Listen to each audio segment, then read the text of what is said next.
આઠમા સ્કંદની અંદર પ્રવેશ કરવા જઈ રહ્યા હતા.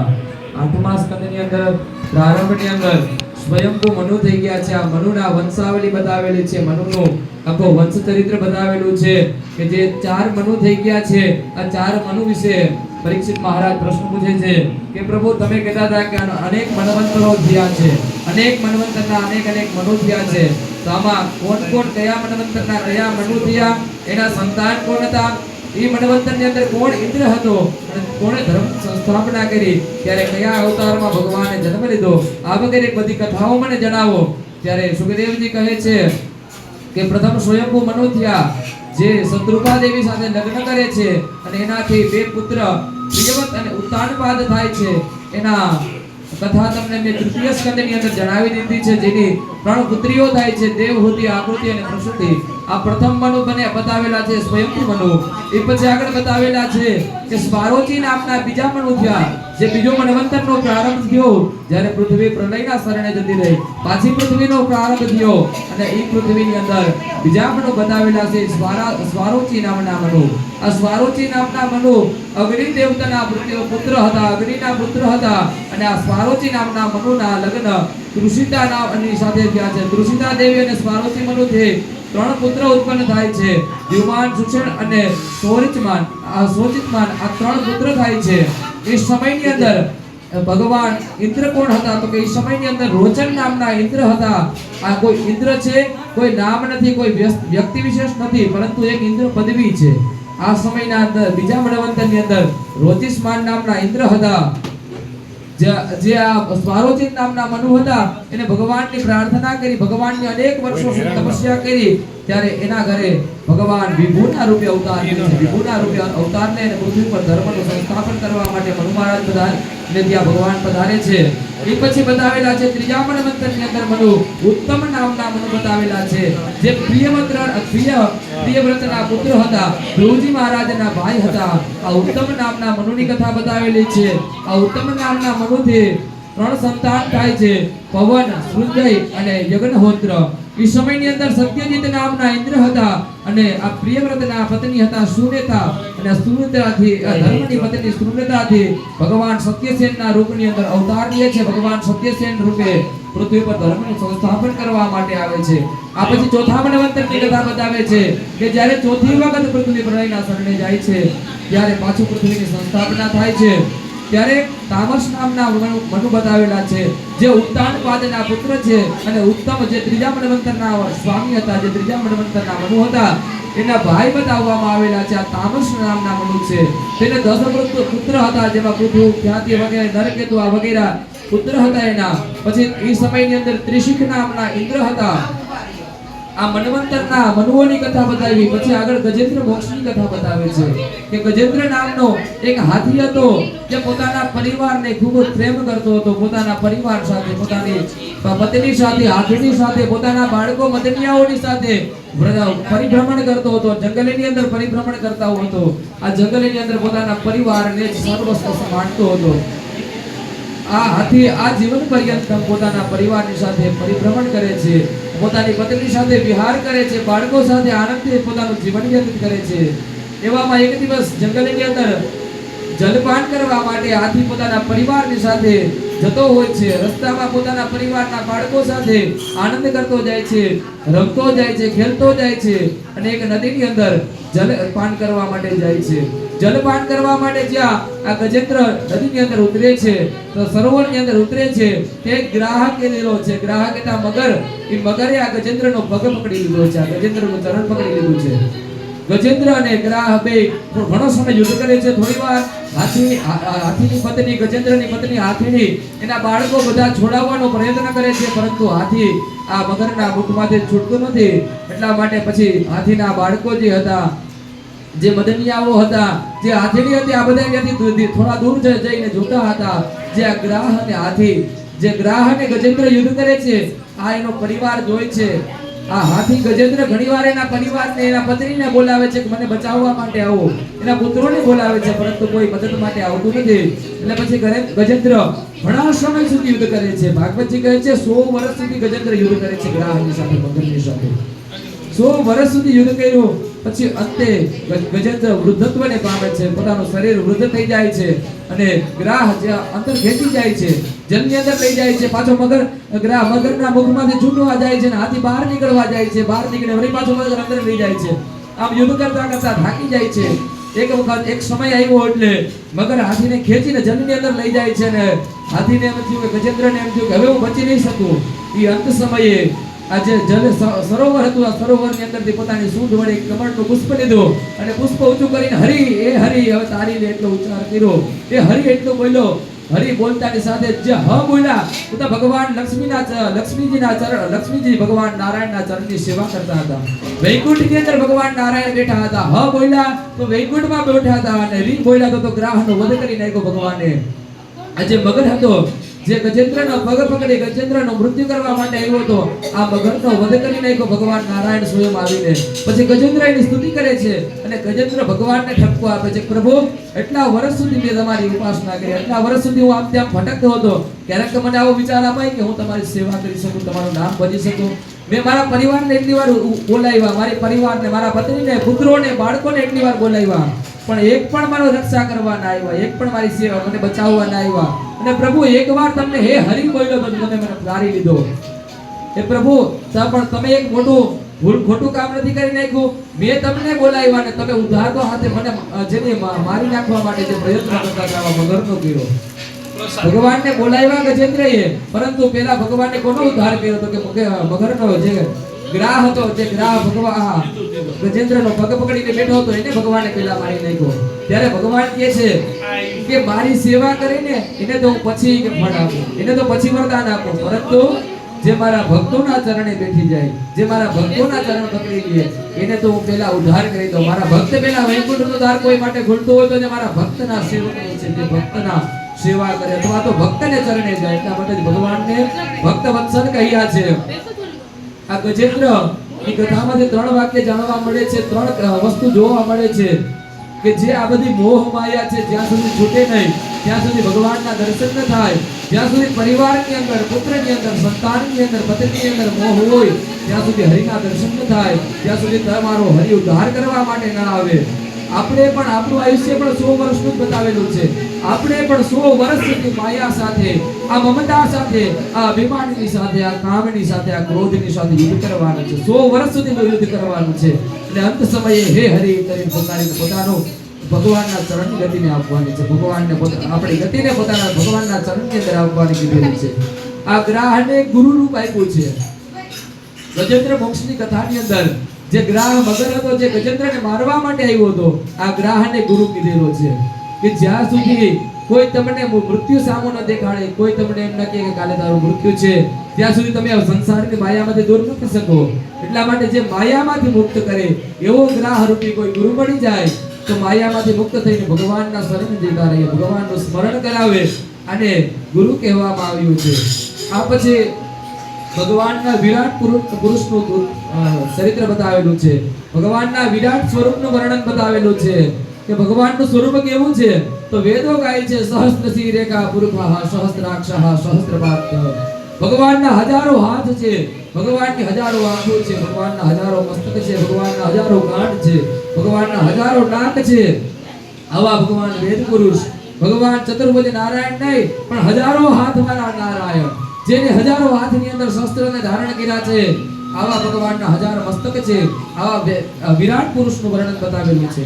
આ પછી વિરાટ પુરુષની અંદરથી આ સૃષ્ટિની ઉત્પત્તિ કરેલી બતાવેલી છે. આ વિરાટ પુરુષની અંદરથી આખી પૃથ્વીની ઉત્પત્તિ બતાવેલી છે કે ભગવાન નારાયણના કાનની અંદરથી 10 દિશાઓ ઉત્પન્ન થઈ. ભગવાનના હૃદયમાંથી આ ઇન્દ્રિય વગેરેનો ગોળ ઉત્પન્ન થયો. ભગવાનની નાભીમાંથી આકાશ ઉત્પન્ન થયો. ભગવાનના બળમાંથી ઇન્દ્રદેવ ઉત્પન્ન થયા. ભગવાનની પ્રસન્નતામાંથી સમસ્ત દેવતાઓ ઉત્પન્ન થયા. ભગવાનને ક્રોધ આવ્યો એટલે રુદ્ર સ્વરૂપ ભગવાન શંકર ઉત્પન્ન થયા. એ આદિનારાયણની બુદ્ધિમાંથી બ્રહ્માજી ઉત્પન્ન થયા. એ આદિનારાયણની ઇન્દ્રિયોમાંથી વેદો ઉત્પન્ન થયા. એ આદિનારાયણની લિંગમાંથી ઋષિઓ ઉત્પન્ન થયા છે. એ આદિનારાયણના વક્ષસ્થળની અંદરથી ભગવાનની સાધનમાંથી માં લક્ષ્મી ઉત્પન્ન થયા છે. આ ભગવાનની છાયામાંથી પિતૃઓ ઉત્પન્ન થયા છે બતાવે છે. ભગવાનના સ્તનની અંદરથી ધર્મ ઉત્પન્ન થયો છે એવું બતાવે છે. ભાગવતજી કહે છે ભગવાનની પીઠની અંદર ધર્મ ઉત્પન્ન થયો છે. ધર્મ આગળ હોય બતાવેલું છે. ભગવાનના સ્તનની અંદરથી ધર્મ કીધો છે અને પીઠની અંદરથી અધર્મ કીધો છે. જો ધર્મ કરતો હોય એની સામે મોઢે વાત કરતો હોય અને અધર્મનું આચરણ કરતો હોય પાછળથી વાત કરવી, એટલા માટે પીઠમાંથી અધર્મ બતાવેલો છે. ભગવાનના મસ્તકની અંદરથી આકાશ ઉત્પન્ન થયેલું છે. ભગવાનની બિહારની અંદરથી અપ્સરાઓ ઉત્પન્ન થયેલા છે. ભગવાનની ઐશ્વર્યમાંથી, ભગવાન આદિપુ નારાયણના ઐશ્વર્યમાંથી આ 33 કોટી દેવતાઓ ઉત્પન્ન થયેલા છે. ભગવાનના મુખની અંદરથી બ્રાહ્મણ ઉત્પન્ન થયેલા છે. વેદની અંદર શુક્લ યજુર્વેદની અંદર પુરુષોત્તમ એમ કહે છે બ્રાહ્મણોસ્ય મુખમાશિત બાહુ રાજન્યઃ કૃતઃ ઉરુતદસિદ્ધરૂપ્યઃ. કે ભગવાનના મુખની અંદરથી બ્રાહ્મણો ઉત્પન્ન થયેલા છે. બાહુ રાજન્યઃ, ભગવાનની બાહુમાંથી, ભગવાનની ભુજાઓમાંથી ક્ષત્રિય ઉત્પન્ન થયેલા છે. પછી પદ્ભ્યામ શુદ્રો અજાયત, ભગવાનની ભુજાઓ જંઘામાંથી સાથળમાંથી વૈશ્ય ઉત્પન્ન થયા છે. અને ભગવાનના ચરણની અંદરથી શુદ્ર ઉત્પન્ન થયેલા છે. જે મુખમાંથી ઉત્પન્ન થયેલા એના મુખનું કામ આપ્યું કે એને વેદનું ધ્યાન કરવું, ધ્યાન કરાવવું. જે ક્ષત્રિય જે ભગવાનની ભુજાઓમાંથી ઉત્પન્ન થયેલા છે એને ક્ષાત્ર ધર્મ આપ્યો કે ભગવાન બાવડાના બળ ઉપર પૃથ્વીની, ગાયની અને બ્રાહ્મણની રક્ષા કરવી. પછી જે ભગવાનની જંઘામાંથી ઉત્પન્ન થયેલા છે, ભગવાનની સાથળમાંથી ઉત્પન્ન થયેલા છે, વૈશ્યને ખેતી કામ સોંપેલું છે, આ પશુપાલન સોંપેલું છે, આ વૈશ્યનો ધંધો છે, ન્યાય નીતિથી વેપાર સોંપેલો છે. એ પછી જે ભગવાનના ચરણમાંથી ઉત્પન્ન થયેલા છે, આ ત્રણે ત્રણ વર્ણના ચરણની આશ્રિત થઈને ત્રણે ત્રણ વર્ણની સેવા બતાવેલી છે. પછી ભગવાનના અધરમાંથી લોભ ઉત્પન્ન થયો, ભગવાનના હોઠમાંથી પ્રીતિ ઉત્પન્ન થઈ, ભગવાનની નાસિકામાંથી ક્રાંતિ ઉત્પન્ન થઈ, ભગવાનના સ્પર્શમાંથી કામ ઉત્પન્ન થયો, ભગવાનની ભ્રમરમાંથી યમદેવ ઉત્પન્ન થયા અને ભગવાનની આંખમાંથી કાળ પુરુષ ઉત્પન્ન થયો. ભગવાન માત્ર એક વખત કદાચ કોપી દૃષ્ટિ નાખે તો પણ સામેના અસુરો નાશ કરી દે છે. આખું આ વિરાટ પુરુષનું વર્ણન બતાવે છે. એ પછી પરીક્ષિત રાજા કહે છે કે સુનિદેવજી, તમે મને અનેક વિધ કથા કીધી, અનેક પ્રકારની કથા કીધી, હવે મારે સમુદ્ર મંથનની કથા સાંભળવી છે. એક વખત દેવ અને દાનવોએ સમુદ્ર મંથન કર્યું હતું. જે દેવતાઓ અને દાનવો પોતપોતાના અલગ અલગ વિરોધી છે, એકબીજાનો વિરોધ કરનારા છે, આ બંને સાથે મળી અને સમુદ્રનું મંથન કર્યું હતું. આ સમુદ્ર મંથન ક્યારે કર્યું, આ સમુદ્ર મંથનમાં કોણ કોણ હતા અને આ સમુદ્ર મંથનમાંથી શું શું પ્રાપ્ત થયું, આ કથા મને તમે કહો. ત્યારે સુખદેવજી કહે છે કે સમુદ્ર મંથન કરવા પહેલા દેવતાઓ અને અસુરોને ભગવાન આદિ નારાયણ બોલાવે છે. ભગવાન વિષ્ણુ પરમાત્મા પોતાના વૈકુંઠ ધામની અંદર બોલાવે છે અને વિષ્ણુ પરમાત્મા દેવતાઓને પ્રાપ્ત કહે છે કે દેવતાઓ, તમારે અમરત્વની પ્રાપ્તિ કરવી હોય, તમારે ઐશ્વર્યની પ્રાપ્તિ કરવી હોય તો તમે સમુદ્રનું મંથન કરો અને આ સમુદ્રના મંથન કરવાથી એમાંથી જે અમૃત નીકળે એ અમૃતનું તમે પાન કરો અને અમૃતના પાન કરવાથી તમે ઐશ્વર્યની પ્રાપ્તિ કરશો, અમરત્વની પ્રાપ્તિ કરશો. આ સાથે સાથે સમુદ્રમાંથી અનેકવિધ ઔષધિઓ નીકળશે, અનેક પ્રકારના રત્નો નીકળશે, અનેક પ્રકારની દિવ્ય વનસ્પતિઓ નીકળશે. એટલા માટે તમે સમુદ્રનું મંથન કરો. ત્યારે દેવતાઓ ભગવાન નારાયણને કહે છે કે પ્રભુ, સમુદ્ર મંથન કરવા માટે અમે દેવતાઓ એકલા ન કરી શકીએ, કારણ કે ક્ષીરસાગર તો એવડો મોટો સમુદ્ર છે, તો આ એકલાથી અમારાથી મંથન થઈ શકે નહીં. ત્યારે દેવતાઓ અને અસુરો બે ભેગા થાય છે. ભગવાન નારાયણ અસુરોને બોલાવે છે અને અસુરોના અધિપતિ જે શુક્રાચાર્ય હતા, શુક્રાચાર્યની પેલા વાત કરે છે. શુક્રાચાર્યને મનાવી અને પછી બલિરાજાને મનાવે છે અને બલિરાજા અને શુક્રાચાર્ય સાથે મળી અને સમુદ્ર મંથન માટે રાજી થાય છે. બંને સાથે દેવતાઓ અને અસુરો સાથે મળે છે. પછી ભગવાન વિષ્ણુ પરમાત્માને કહે છે કે સમુદ્ર મંથન ક્યાં કરવું, કયા સમુદ્રનું મંથન કરવું, સમુદ્ર મંથન કરવા માટે એવડો રવૈયો કોનો બનાવવો, એવડું નેત્રું કોનું બનાવવું અને આ રવૈયો લાવવો નથી. ત્યારે ભગવાન આદિ નારાયણ જે ક્ષીરસાગરની અંદર સમુદ્રમાં સૂતા હતા, એ જે નારાયણ કહે છે કે પ્રથમ તમે ક્ષીરસાગરની અંદર ઘાસ, તૃણકલાઓ અને ઔષધિની લતાઓ પાથરો, એની ઉપર બધા જે કઈ જીવો છે આ બધા જીવોને સમુદ્રની બહાર કાઢો અને પછી આ લતાઓ ઉપર, ઘાસ ઉપર, તૃણકલાઓ ઉપર મંદ્રાચલ નામનો પર્વત રાખો અને વાસુકી નાગને તમે પ્રાર્થના કરો અને વાસુકી નાગથી આ સમુદ્રનું મંથન કરો.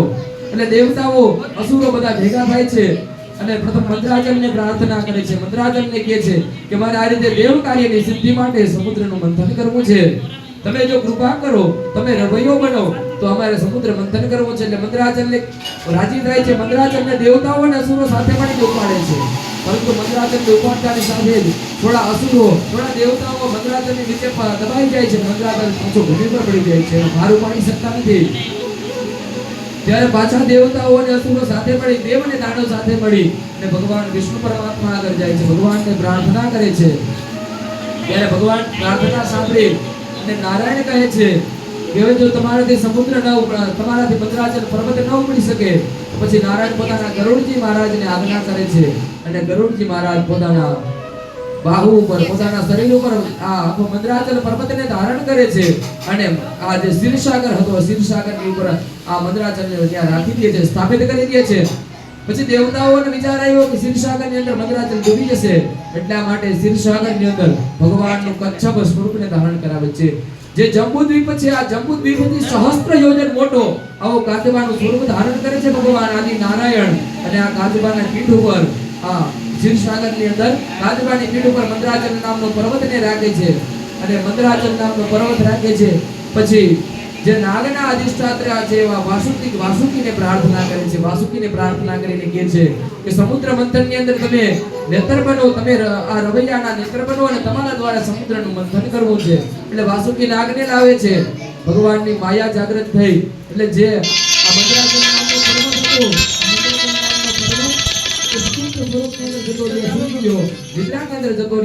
આજે વાસુકી નામનો નાગ હતો એ અર્ધનિદ્રાની અંદર જતો રહ્યો. પછી ભગવાન આદિનારાયણ વાસુકીના મદદથી જે આ મંથન થતું હતું, આ મંથન થતાની સાથે જ મંદરાચલ પર્વતનો અને કચ્છપના કાચબાના શરીરના બેનો ઘસારો થયો એટલે અગ્નિની જ્વાળાઓ નીકળવા માંડી. ત્યારે ભગવાન નારાયણને સ્વરૂપને પ્રાર્થના કરે છે. પછી ભગવાન નારાયણ પર આજે મંદરાચલનો વજન હતો ભાર હતો, એ ભારને ઓછો કરે છે. આપણે વિચાર આવે કે મંદરાચલનો વજન ભગવાનને નહીં લાગતો હોય, કાચબાનું સ્વરૂપ ધારણ કર્યું છે તો કાચબાને સ્વરૂપનો વજન નહીં લાગતો મંદરાચલનો, તો જેમ આપણા માથાની અંદર આપણે આંગળીથી ખંજવાળીએ એ રીતે સમુદ્ર મંથન વેળાય છે. મંદરાચલ પર્વત આમથી આમ હલતો હતો ને તે કચ્છપ નારાયણને એમ થતું હતું કોઈ મસ્તક ઉપર કોઈ ખંજવાળે છે, આવું સ્વરૂપ લાગતું હતું. અને પછી સમુદ્ર મંથનની પ્રારંભ થાય છે. થોડો જ પ્રારંભ થયો એટલે દેવતાઓએ વાસુકી નાગના મુખને પકડી રાખ્યું. દેવતાઓ પોતાના કાર્યમાં કુશળ હતા એટલા માટે વાસુકી નાગના મુખને પકડી રાખ્યું. જ્યારે દેવ અને અસુર બે ભેગા નતા થતા ને ત્યારે ભગવાન વિષ્ણુ પરમાત્માએ ઇન્દ્ર વગેરે દેવતાઓને સમજાવવા માટે એક બહુ મસ્ત ઉદાહરણ આપ્યું હતું કે જો કદાચ તમે આમ દેવતા અસુરોને ભેગા નહીં કરી શકો, આમ તમે અસુરોને જીતી નહીં શકો, પરંતુ તમારે અસુરને જીતવા હોય તો તમે અમરત્વની પ્રાપ્તિ કરો. અને અમરત્વ જો કદાચ આમ પ્રાપ્ત ન થઈ શકે તો જે રીતે એક મદારી એક સાપને કરંડિયાની અંદર પૂરીને જતો રહે, એ પછી મદારી ના જે કરંડિયાની અંદર સાપ પૂર્યો હોય એ જ કરંડિયાની અંદર એક ઉંદર અનાયાસે પ્રવેશ કરી લે.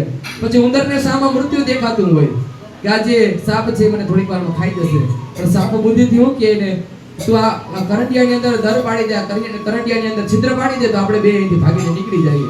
તો જે રીતે ઉંદર બીકમાં કરંડિયાની અંદર છિદ્ર પાડે અને છિદ્ર પાડી લે, છિદ્ર પૂરું થઈ જાય પછી જ્યાં બહાર નીકળવા જાય ત્યાં સાપ ખાઈ જાય. એ જ રીતે દેવતાઓને નારાયણ સમજાવે છે કે જો તમારે સમુદ્ર મંથન કરવું હોય, સમુદ્ર મંથનમાંથી અમૃતનું પાન કરવું હોય તો દેવતાઓ અસુરોને દાનવોને તમારી સાથે રાખવા પડશે. એટલા માટે દેવતાઓ આજે વાસુકી નાગ છે, વાસુકી નાગનો મુખ પકડે છે અને દાનવોને કહે છે તમે પૂંછડાનો ભાગ પકડીને મંથન કરો. એટલે અસુરોને એમ લાગ્યું કે અમે પણ ઉત્તમ કુળની અંદર ઉત્પન્ન થયેલા છે, અમે પણ અદિતિના પુત્ર છીએ અને અમે પણ કશ્યપના પુત્ર છીએ, તો અમને પણ શા માટે પૂંછડાનો ભાગ દીધો? કારણ કે નાગનો પૂંછડાનો ભાગ અપવિત્ર ગણાય. એટલા માટે શા માટે અમે વાસુકીનું પૂંછડું પકડીએ? અમે તો મુખ પકડવાના છે. એટલે દેવતાઓ તેથી પાછા હટી ગયા, પૂંછડું પકડવા માંડ્યા, પૂંછડનો ભાગ પકડવા માંડ્યા. અને આ બાજુ અસુરો બધા આગળના ભાગમાં આવી ગયા અને વાસુકી નાગના મુખને પકડવા માંડ્યા. થોડી વાર થઈ મંથન પ્રારંભ થયો, સમુદ્રનું મંથન પ્રારંભ થયો એટલે જે વાસુકી નાગનું મુખ હતો એની અંદરથી વિશાળ વિષની જ્વાળાઓ નીકળવા માંડી, આવી વિહવળ જ્વાળાઓ નીકળવા માંડી. એટલે જે વિષની ખાલી શ્વાસ લે, જેના ઉચ્છ્વાસની અંદર જાય એટલે અસુરો મૃત્યુને શરણે જવા માંડ્યા. બલિ વગેરે અનેક અસુરો મૃત્યુને શરણે જતા ગયા, મૃત્યુ પામી ગયા. પછી ભગવાને વાસુકી નાગને પણ પૂર્ણ નિદ્રાની અંદર જવા દીધા. ભગવાને નારાયણે વાસુકી નાગને પણ નિદ્રાની અંદર મોકલી દીધા. અને જે અસુરોનું મૃત્યુ થયું હતું એને પાછા ભગવાને સજીવને કર્યા છે. આ પછી સમુદ્રનું મંથન થતું હતું, એમાં થોડી જ વાર મંથન કર્યું અને મંથન પૂર્ણ થોડીક વાર મંથન કરવાની સાથે જ હળ વિષ નીકળ્યું, કાલકુટ નામનું વિષ નીકળ્યું. આ ભયંકર વિષ એક બુંદ ખાલી પૃથ્વી ઉપર પડી જાય તો સંપૂર્ણ પૃથ્વીનો નાશ થઈ જાય, આવું વિષ નીકળ્યું, હળાહળ ઝેર નીકળ્યું. ત્યારે બધા દેવતાઓ દોડી અને ભગવાન વિષ્ણુના શરણે જાય છે. ભગવાન વિષ્ણુને પ્રાર્થના કરે છે પ્રભુ હવે આ વિષ્ણુ શું કરવું? એટલા માટે દેવતાઓ સાથે બ્રહ્માદિ ઋષિઓ સાથે મળીને ભગવાન નારાયણ ભગવાન મહાદેવના શરણે જાય છે. ભગવાન મહાદેવને પ્રાર્થના કરે છે અને મહાદેવ અને મા પાર્વતી હતા ત્યારે મા પાર્વતીને મહાદેવ કહીને જાય છે કે આ દેવ કાર્ય સિદ્ધ કરવા માટે, દેવતાઓની અમૃત તત્વની પ્રાપ્તિ કરાવવા માટે હું વિષ્ણુ પાન કરવા જાઉં છું. અને મહાદેવ સ્વયં વિષ્ણુ પાન કરવા આવે છે. જે કાલકૂટ નામનું વિષ નીકળ્યું હતું એ મહાદેવ પી ગયા અને મહાદેવના મુખની અંદરથી જે કાલકૂટના થોડા દ્રવ પડ્યા, જે કઈ બિંદુ પડ્યા, આ બિંદુ પૃથ્વી પર પડ્યા અને પૃથ્વી પર જે જીવોને ચાટી ગયા, આ જીવો સાપ, વીછી વગેરે ઝેરી જીવો બની ગયા. પછી મહાદેવ પોતાના કંઠની અંદર આ વિષને અંદર ઉતારવા માટે કંઠ સુધી પહોંચાડ્યો તો મહાદેવનું શરીર લીલું થવા માંડ્યું. એટલે મહાદેવ પોતાના કંઠની અંદર આ વિષને ધારણ કરી રાખ્યું. પછી બધા દેવતાઓ મહાદેવની સ્તુતિ કરે છે. બધા દેવતાઓ મહાદેવને અનેક વિધે પ્રાર્થના કરે છે. બ્રહ્માદિ દેવતાઓ પ્રાર્થના કરે છે, દેવર્ષિ, સિદ્ધર્ષિ, મહર્ષિઓ બધી ઉપાસના કરે છે. એ પછી અસુરો મહાદેવને પ્રાર્થના કરે છે કે તમારી કૃપાથી આ સમુદ્ર મંથન સફળ થશે. અને થોડો જ સમય વ્યતીત થયો પછી પાછું મંથનનો પ્રારંભ કર્યો અને સમય જતા મંથન ચાલુ હતું.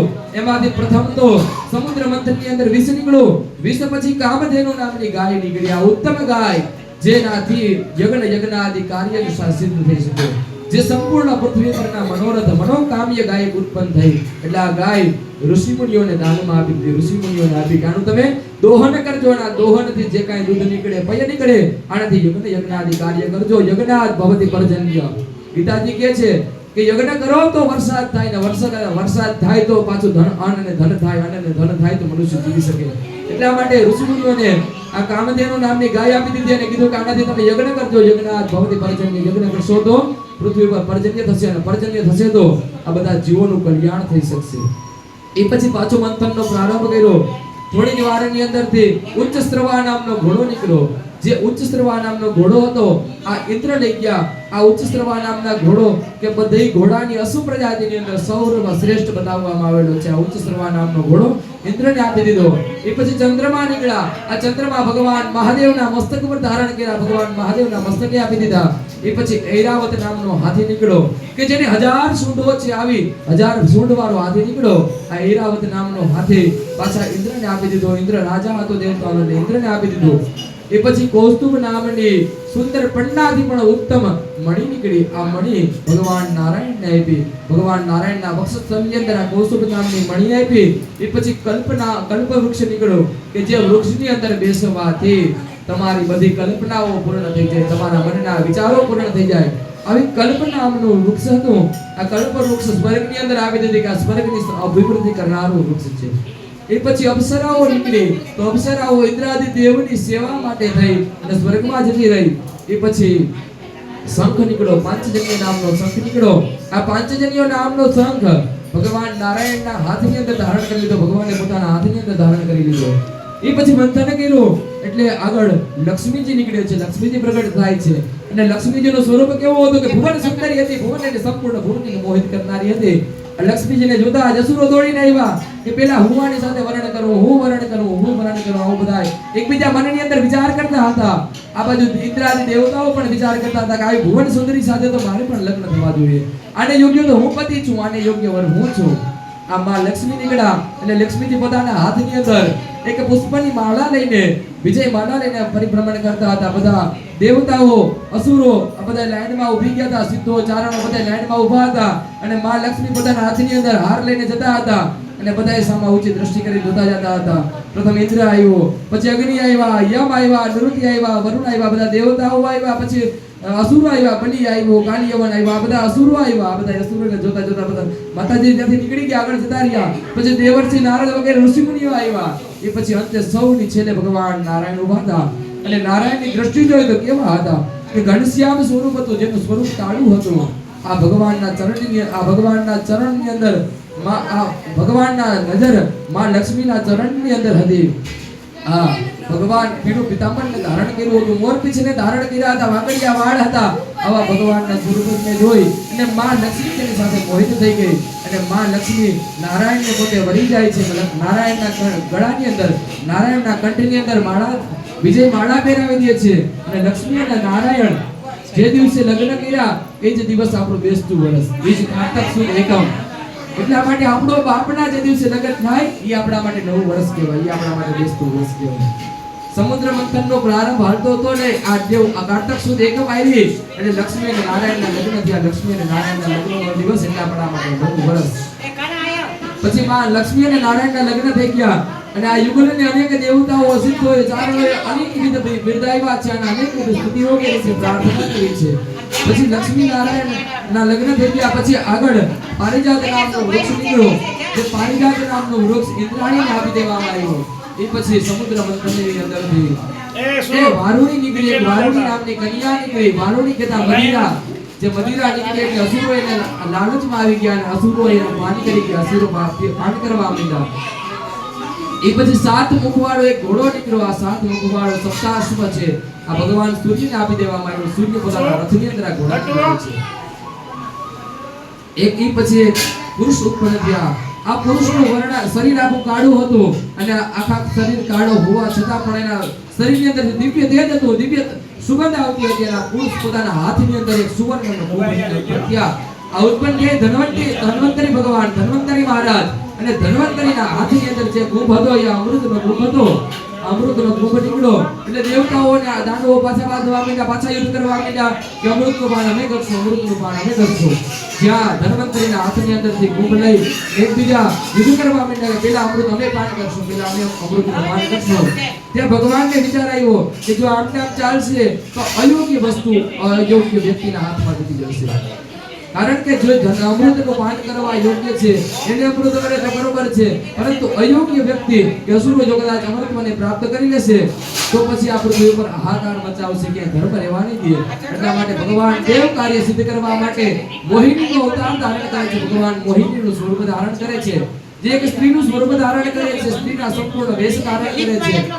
અને જોતાની સાથે બ્રહ્મા, વિષ્ણુ, ભગવાન બ્રહ્માજી, ભગવાન શિવજી પણ મોહિત થઈ જાય છે. આવું દિવ્ય સ્વરૂપ ધારણ કર્યો. અને જ્યાં મંથન થતું હતું, જ્યાં સમુદ્ર મંથન થતું હતું, દેવતા અસુરો બે યુદ્ધ કરતા હતા અને ત્યાં મોહિની અવતારમાં ભગવાન આવે છે. ભગવાન આવીને કહે છે તમારું આ જે કાર્ય છે એને સિદ્ધ કરવા માટે આવી છું. મારી સખીઓ કહેતી હતી કે દેવતાઓ એટલા ગુણવાન છે, અસુરો એનાથી પણ વધારે ગુણવાન છે. દેવતાઓ અને અસુરોના બેના ગુણગાન ગાય છે. દેવતાઓના ઓછા ગુણ ગાય છે, અસુરોના વધારે ગુણ ગાય છે. એટલે અસુરોને લાગ્યું કે આ સ્ત્રી તો આપણા વશની અંદર થઈ ગઈ છે, આ સ્ત્રી તો આપણું જ કલ્યાણ કરશે. એટલે મોહિનીને પોતાના વશની અંદર કરવા માટે અસુરોએ અમૃતનો કુંભ હતો એ મોહિનીને આપી દીધો, મોહિની અવતારને આપી દીધો, ભગવાન નારાયણને આપી દીધો. પછી દેવતાઓ અને અસુરોની લાઈનમાં ભગવાન બેસાડે છે અને અમૃતનું પાન કરાવવા જાય છે. ત્યારે મોહિનીના સ્વરૂપમાં ભગવાન પેલા અસુરોને અનેક વિધિના પ્રલોભન આપે છે. અનેક વિધિના પ્રલોભન આપ્યા પછી દેવતાઓને અમૃતનું પાન કરાવે છે. એમાં એક પછી એક ઇન્દ્રાદી દેવતાઓ અમૃતનું પાન કરતા હતા. એમાં સૂર્ય અને ચંદ્ર બેઠા હતા. સૂર્ય અને ચંદ્રની વચ્ચે એક અસુર આવીને બેસી ગયો.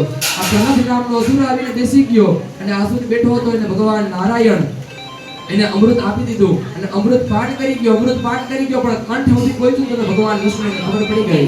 એટલે મોહિની સ્વરૂપમાં જ ભગવાને સુદર્શન ચક્ર છોડ્યું અને સુદર્શન ચક્ર છોડતાની સાથેના ગળું અને ધડ અલગ થઈ ગયા, મસ્તક અને ધડ અલગ થઈ ગયા.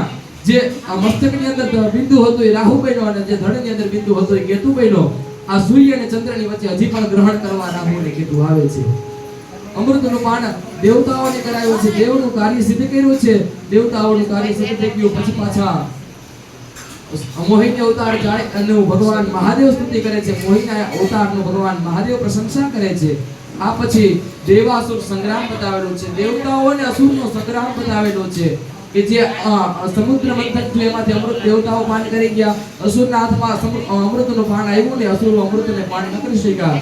એટલે શુક્રાચાર્યની આજ્ઞા લઈ શુક્રાચાર્યની સાથે મળી અને અસુરો ક્રોધિત થાય છે. અસુરો દેવતાઓ પર આક્રમણ કરે છે. ઇન્દ્ર અને ઇન્દ્રપુરી ઉપર આક્રમણ કરે છે અને યુદ્ધ થાય છે.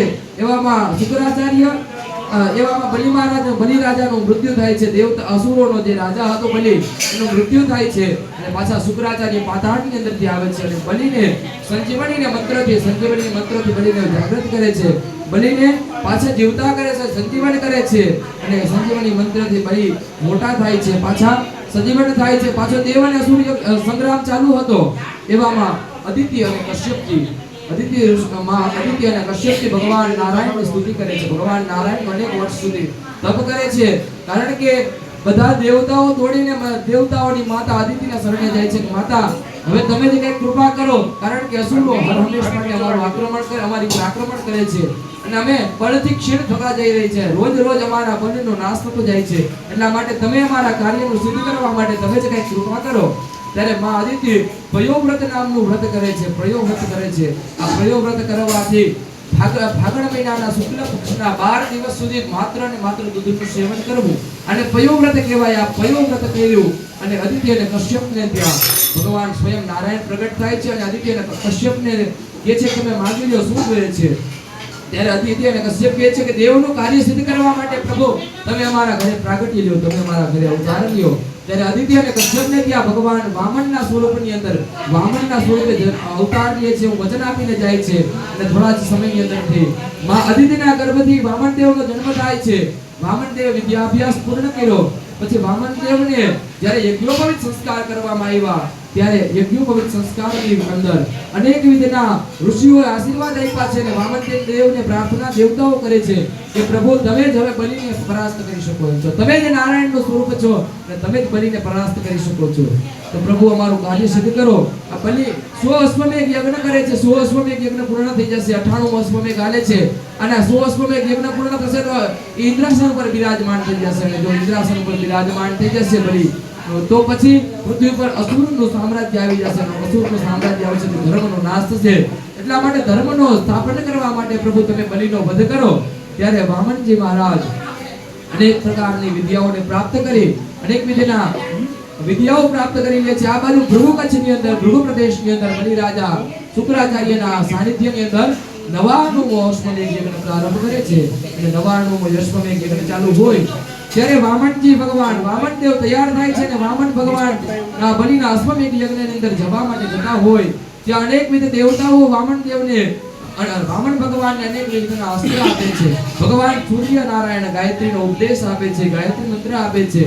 બૃહસ્પતિ તેને યજ્ઞોપવિત આપે છે, કશ્યપ મહારાજ તેને મેખલાઓ આપે છે, ભૂદેવી છે કૃષ્ણ કલરનું કાળા કલરનું મૃગચર્મ આપે છે. એ પછી ચંદ્રદેવ છે જે વનસ્પતિઓમાં શ્રેષ્ઠ એવો દંડ આપે છે. એ પછી અદિતિ માં છે એ લંગોટ આપે છે, વામનદેવને લંગોટ ધારણ કરાવે છે. એ પછી આકાશ છે એ છત્ર આપે છે. એ પછી બ્રહ્માજી કમંડલ આપે છે ભગવાન વામનને. સપ્ત ઋષિઓ છે એ કુશનું આસન આપે છે, કુશાસન આપે છે. સરસ્વતી માં એને રુદ્રાક્ષની માળા પહેરાવે છે. કુબરજી ભિક્ષા પાત્ર આપે છે અને માં અન્નપૂર્ણા સ્વયં ભિક્ષા આપે છે.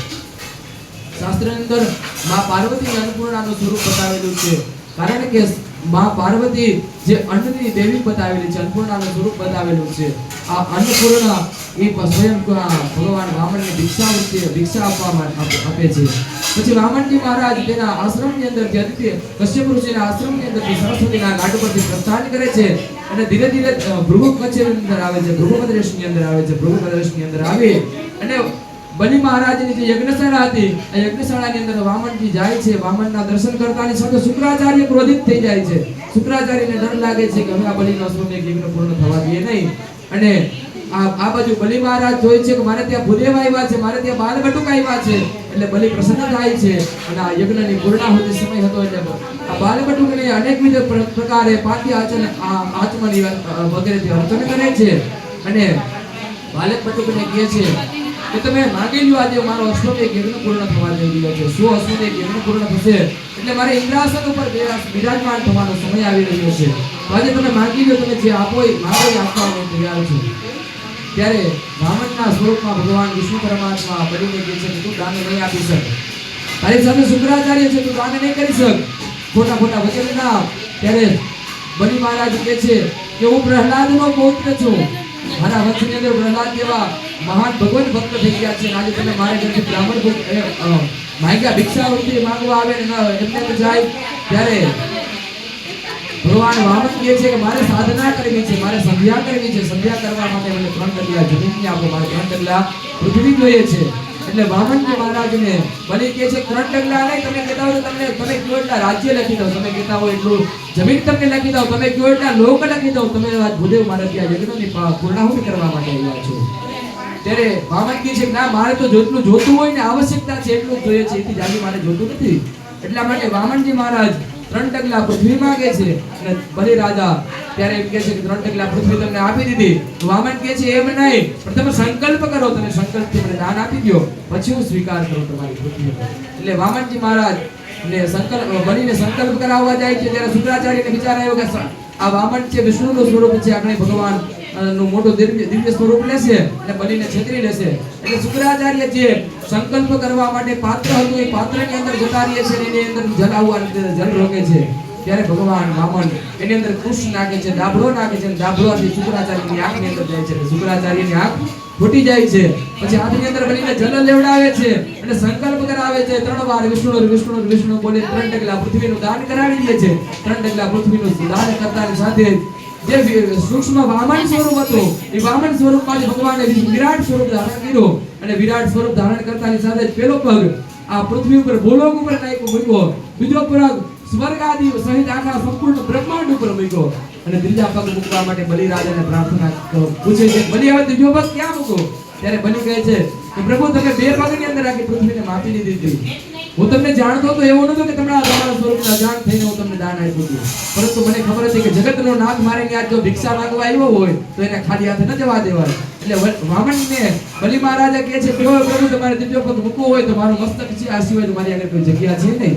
ત્યારે વામનજી મહારાજ બલિના મસ્તક પર પોતાનો ત્રીજો ડગલો મૂકે છે અને બલિના મસ્તક પર ડગલો મૂકતાની સાથે ભગવાન ના ભક્ત વત્સલ બલિ થઈ ગયો, ભગવાનના સમર્પિત બલિ થઈ ગયો. ત્યારે ભગવાને એની પર કૃપા કરી અને એને પાતાળનું રાજ્ય આપ્યું. પાતાળનું રાજ્ય આપ્યું એટલું જ નહીં, બલિએ ભગવાન વિષ્ણુની કૃપા પ્રાર્થના કરી એટલે બલિથી ભગવાન વિષ્ણુ પાછા વામનજી મહારાજ પ્રસન્ન થાય છે અને બલિને કહે છે તું વરદાન માંગી લે, તું વચન માંગી લે. ત્યારે બલિ જ રીતે કહે છે તમે નહીં પાળન કરી શકો. એટલા માટે બલિ મહારાજ આગળથી બલિ મહારાજ વરદાનની અંદર માંગે છે કે ભગવાન મારા પાતાળના રાજ્યના દ્વારપાળ એટલે પછી ભગવાન વિષ્ણુ પરમાત્મા અનેક વર્ષો સુધી પાતાળની અંદર દ્વારપાળના રૂપમાં બિરાજમાન હતા. એવામાં એક દિવસ માં લક્ષ્મીજી ને વિચાર આવ્યો કે મારા સ્વામીને હવે છોડાવવા મારે જવા જોશે. એટલે માં લક્ષ્મીજી બલિ મહારાજના બેનના સ્વરૂપની અંદર પાતાળમાં જાય છે અને રક્ષાબંધનના દિવસે બલિ રાજાને રાખડી બાંધે છે. પેલી રાખડી માં લક્ષ્મીએ બલિને બાંધી દીધી અને આ રક્ષાબંધનના દિવસે રાખડી બાંધે છે એટલે એમ કે છે બેન માંગી લે કે મારા સ્વામીને અહીંથી મુક્ત કરી દો. પછી ભગવાન વિષ્ણુને મુક્ત કરવા હોય તો વિષ્ણુ પરમાત્માને કીધું જો તમારે મુક્ત થવું હોય તો કોઈ દેવને સ્થાપિત કરો. ત્યારે ભગવાન નારાયણ કહે છે બ્રહ્મા વિષ્ણુ અને મહેશ ત્રણમાં ભેદ ન જાણતા આ ત્રણ એક જ સ્વરૂપ છે. એટલે 4 માસ સુધી ભગવાન વિષ્ણુ પરમાત્મા પાતાળનું રક્ષણ કરે છે, દ્વારપાળ થાય છે. 4 માસ સુધી બ્રહ્માજી પાતાળની રક્ષા કરે છે. 4 માસ સુધી ભગવાન મહાદેવ પાતાળની રક્ષા કરે છે. આખું વામન ચરિત્ર બતાવવામાં આવેલું છે. પછી 8મા સ્કંદના છેલ્લા અધ્યાયની અંદર મત્સ્ય અવતાર બતાવેલો છે. આ વામન ચરિત્ર એવું બતાવે છે જો કદાચ કોઈના મોટા અભિમાનને તોડવું હોય તો ભગવાનની જેમ નાનું સ્વરૂપ ધારણ કરવું પડે. સૂક્ષ્મ સ્વરૂપ ધારણ કરી અને મોટા માણસનો મોટો અભિમાન તૂટી જાય, પરંતુ સૂક્ષ્મ સ્વરૂપ ધારણ કર્યું ત્યારે મોટો અભિમાન તૂટ્યો. એ પછી મત્સ્ય અવતારની કથા 8મા સ્કંદના 24મા અધ્યાયની અંદર બતાવેલી છે. અને ભાગવતજીની અંદર એક જ એવો અધ્યાય છે, જેવો એક જ શ્લોક કથા છે કે જે કથાની અંદર સંકલ્પ એવો કીધું છે કે જે કથાનું શ્રવણ કરે, જે રોજ કથાનો પાઠ કરે ને એના સંકલ્પ પૂર્ણ થાય છે. આની અંદર જે સંકલ્પાસ સિદ્ધિ ભવિષ્યથી સંશયમાં આ મત્સ્ય અવતારની કથા આગળ બતાવેલી છે કે પ્રિયવ્રત નામનો એક રાજા હતો. આ રાજા પોતાના રાજ્યની અંદર રાજ કરતો હતો. એવામાં એક દિવસ સંધ્યા કરવા માટે તે જલની અંદર જાય છે, નદીની અંદર જાય છે. નદીની અંદરથી કમંડલ ભરે છે અને કમંડલ ભરે છે એ કમંડલની અંદર એક નાનકડી માછલી આવે છે અને થોડી જ વાર થઈ સંધ્યા વંદન જે પૂર્ણ ન થાય ત્યાં તો જે માછલી મોટું સ્વરૂપ ધારણ કરી દે છે. કમંડલની અંદર સમાધિ નથી. એટલે આ પ્રિયવ્રત નામના રાજાને વિચાર આવ્યો કે આ માછલી આની અંદર સમાધિ નથી, એટલે એ માછલીને મોટા વાટકાની અંદર મોટા પાત્રની અંદર રાખે છે. એ પાત્રમાં પણ નથી સમાધિ. થોડી વાત થાય છે એટલે માછલીને થોડા મોટા પાત્રની અંદર રાખે, પછી નદીની અંદર રાખે છે, એમાં પણ નથી સમાધિ. એટલે અંતે સમુદ્રની અંદર આ માછલીને મૂકવા જાય છે. જ્યારે સમુદ્રની અંદર પ્રિયવ્રત આ માછલીને મૂકવા જાય ત્યારે ભગવાન મત્સ્ય અવતાર વિરાટ સ્વરૂપને ધારણ કરે છે. ભગવાન પ્રિયવ્રતને કહે છે તમારી સાથે આ પૃથ્વી ઉપર જેટલા બીજ છે, જેટલી ઔષધિઓ છે, જેટલા વેદ છે, આ ઋષિઓ છે, આ બધાને એક વાણની અંદર એક હોડીની અંદર બેસાડો અને આ હોડીને મત્સ્ય કહે છે મારી પાછળ તમે બાંધી દો અને આ સમુદ્રની અંદર અવતાર્યો. કારણ કે આ પૃથ્વીનો નહીં થવા જઈ રહ્યો છે. સમુદ્રની અંદર પૃથ્વી ક્ષીરસાગરની અંદર હમણાં પ્રલય થઈ જશે અને પ્રલય થશે ત્યારે આ વેદને, પુરાણને, ઇતિહાસને આ મંત્રોને ઔષધિઓને આ બધાને બચાવવાનું કામ કરવા માટે પ્રિયવ્રતને આ મત્સ્ય અવતાર ભગવાન મત્સ્યના સ્વરૂપમાં પ્રાર્થના કરે છે, પ્રિયવ્રતને કહે છે. એ જ રીતે બીજા દિવસે પ્રિયવ્રત જેટલા ઔષધિના બીજ હતા, જેટલા વેદ હતા, તંત્ર મંત્ર યંત્ર જેટલા બધા હતા, દેવતાઓ ઋષિઓ બધાને સાથે રાખી એક મોટી વિશાળ નાવ તૈયાર કરે છે. નાવની અંદર બધા બિરાજમાન થાય અને મત્સ્ય અવતાર તે બધાને લઈને જતા રહે છે. આખી મત્સ્ય અવતારની કથા છે. મત્સ્ય અવતાર બતાવે છે જો કદાચ પૃથ્વી ઉપર વેદની, ધર્મની, ન્યાયની, મંત્રની બધાની રક્ષા કરવી હોય તો ભગવાનને એવું નથી કે શંખ ચક્ર ગદા પદ્મ ધારણ કરવા પડે. ક્યારેક માછલીનું સ્વરૂપ ધારણ કરે, ક્યારેક સમુદ્ર મંથન સમયે કાચબાનું પણ સ્વરૂપ ધારણ કરે, ક્યારેક વામનનું સ્વરૂપ ધારણ કરે, ક્યારેક વરાહનું સ્વરૂપ ધારણ કરે. એટલા માટે ભક્તોના કાર્ય સિદ્ધ કરવા માટે, ભક્તોના મનોરથને પૂર્ણ કરવા માટે પરબ્રહ્મ પરમાત્મા અનેક વિધની લીલાઓ કરે છે, અનેક વિધના કાર્ય કરે છે. એ પછી આગળ બધા 8મા સ્કંદને અહીંયા વિરામ આપવામાં આવે છે અને 9મા સ્કંદની કથાનો પ્રારંભ થાય છે. 9મા સ્કંદની અંદર પ્રથમ ચરિત્ર બતાવેલું છે માનધાતા. જે માનધાતા નામનું એક બાળક હોય છે, એને માતા પાસે સ્તનપાન કરવા જાય છે. માતાના સ્તનની અંદર એને જે ત્યારથી ઉત્પન્ન થયો હતો પુરુષજનના શરીરથી, એની અંદર તે પુરુષનું સ્વરૂપ દેહની અંદર જન્મ થયો હતો અને એના સ્તનની અંદરથી દૂધ નહોતું આવતું. ત્યારે ઇન્દ્ર કહે છે મામ ધાતા મામ ધાતા મામ ધાતા, મારા સ્તનપાન કરી લ્યો. ત્યારે ઇન્દ્રના સ્તનપાન કરે છે, માનધાતા પડે છે. આ માનધાતાના પુત્ર અંબરીશ છે. અંબરીશને ભક્તવત્સલ ભગવાનના ચરણની સેવા કરેલી છે. અંબરીશ ભક્તવત્સલ કહેવાના છે.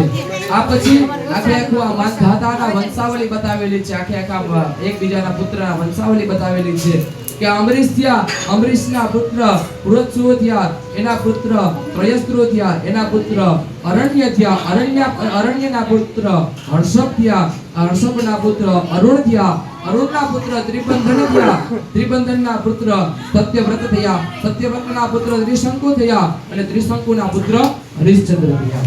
પછી હરિશ્ચંદ્રની કથા બતાવેલી છે. હરિશ્ચંદ્ર અને તારામતીની રોહિતની કથા બતાવેલી છે કે હરિશ્ચંદ્ર નામનો એક રાજા હતો, અનેક પ્રકારના ધર્મનું પાલન કરતો હતો અને પોતાના સત્યનું પાલન કરનાર હતો. સત્ય સદાચારી હતો, સત્યનું પાલન કરતો હતો.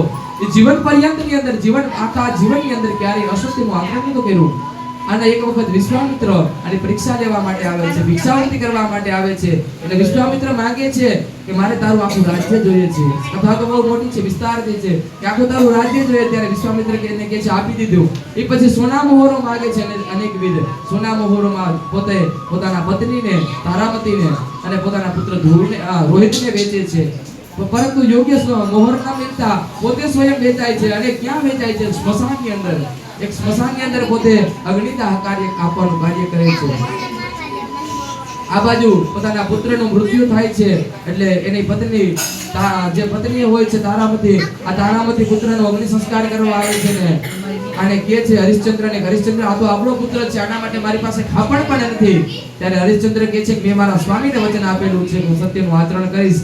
મને 1.25 મીટર કાપડ આપો, સોનાનો કટકો આપો તો જ હું તમારો અગ્નિ સંસ્કાર કરું. ત્યાં સુધી તમારે અગ્નિ સંસ્કાર ન કરો.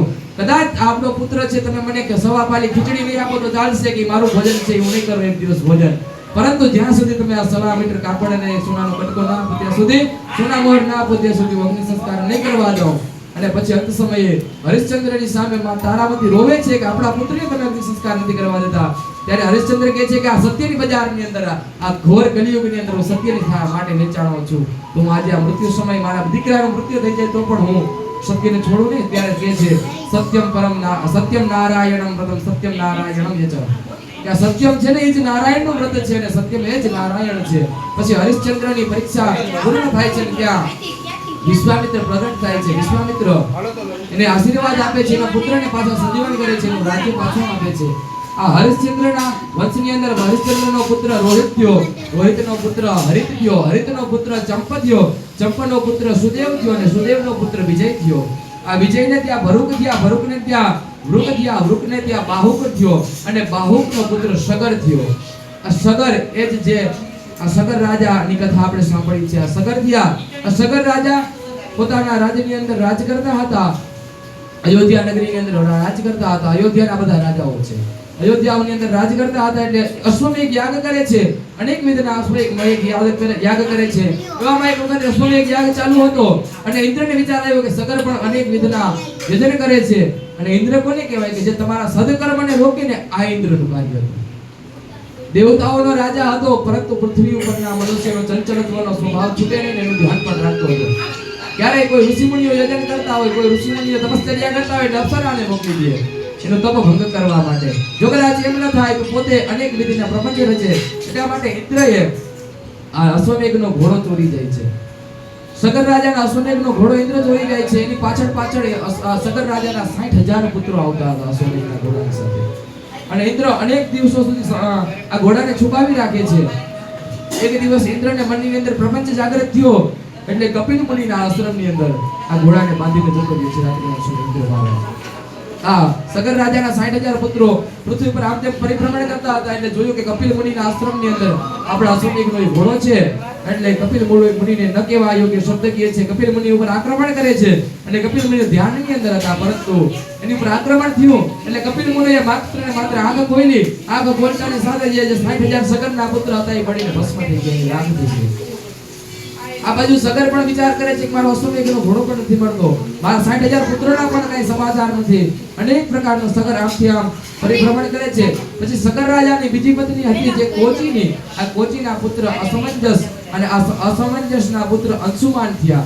આ અંશુમાને અનેક પોતાના પિતાની આજ્ઞાથી અનેક વર્ષો સુધી પૃથ્વી પર પરિભ્રમણ કર્યું. અને પરિભ્રમણ કરતો હતા એવામાં આ કપિલ મુનિના આશ્રમની આજુબાજુ જાય છે તો કપિલ મુનિના આશ્રમમાં ઘોડો દેખાય છે.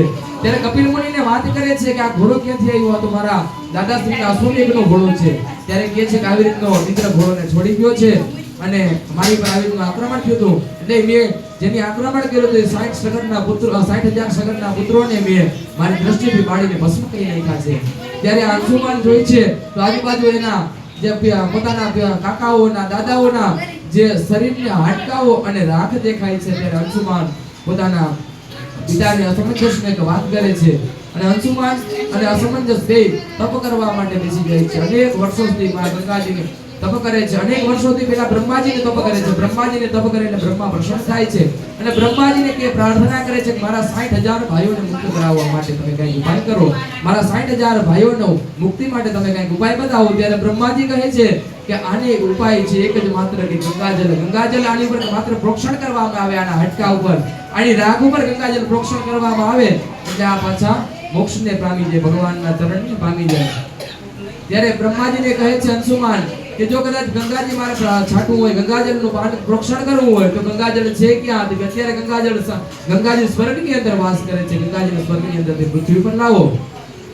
એટલે પાછા અંશુમાન તપ કરે છે. અંશુમાન આ જીવન પર્યંત માં ગંગાનું તપ કરે છે, પરંતુ માં ગંગા પ્રસન્ન થતા નથી. પછી અંશુમાનના પુત્ર દિલીપ, આ દિલીપ પણ માં ગંગાનું તપ કરે છે. એનાથી પણ માં ગંગા તપ પ્રસન્ન થતા નથી. અને અંતે દિલીપના પુત્ર ભગીરથ માં ગંગાજીનું તપ કરે છે. ભગીરથજી માં ગંગાજીની આરાધના કરે છે અને ભગીરથથી માં ગંગા પ્રસન્ન થાય છે. માં ગંગા પ્રસન્ન થાય એટલે કે છે કે હું પૃથ્વી ઉપર તો આવી શકું, પરંતુ મારા વેગને સહન કોણ કરી શકે? કારણ ગંગાજી કે છે હું પાતાળ ઉપરથી પૃથ્વી ઉપર આવું તો સંપૂર્ણ પૃથ્વીને હું પાછી પાતાળની આકાશમાંથી સ્વર્ગની અંદરથી પૃથ્વી ઉપર આવું તો સમગ્ર પૃથ્વીને હું પાતાળની અંદર નાખી દઉં. તો મારા વેગને કોઈ સહન કરે એવું કોઈ પુરુષ ગોતો. ત્યારે ભગવાન શિવજીની પ્રાર્થના કરે છે. ભગીરથજી અનેક વર્ષો સુધી શિવની ઉપાસના કરે છે. ત્યારે ભગવાન શિવજી ગંગાજીને પોતાની જટા ઉપર ધારણ કરવા માટે પ્રસન્ન થાય છે. એટલે શિવજીની કે જટા ઉપરથી ગંગાજીને લાવે છે અને ગંગાજી શિવજીની જટાથી પૃથ્વી ઉપર આવે છે. એટલે જ્યાં સગરના પુત્રોની 60,000 પુત્રોના શરીરની રાખ પડી હતી, અસ્થિઓ પડી હતી, ત્યાંથી ગંગાજીનો વહેણ પ્રારંભ થાય છે. વહેણ જતું જાય છે અને ગંગાની અંદર અસ્થિઓનો વહેણ થતા બધા મુક્ત થઈ જાય છે, ભગવાનના ચરણે જતા રહે છે. આ ગંગાજળના માત્ર સ્પર્શથી જ કોઈની અસ્થિઓ આપણે અત્યારે પણ જે અસ્થિઓ ગંગાજીની અંદર વિસર્જિત કરવા જાય છે આનું કારણ એક જ છે કે આ વિષ્ણુપદ ગામિની છે, ભગવાનના વૈકુંઠ ધામની અંદરથી ઉતરેલી છે. આની અંદર કદાચ આપણા શરીરના હાડકા નહીં, આપણા શરીરનો મેલ પણ પડી જાય ને તો પણ આપણે મુક્તિની સરળ પ્રાપ્તિ થઈ જાય.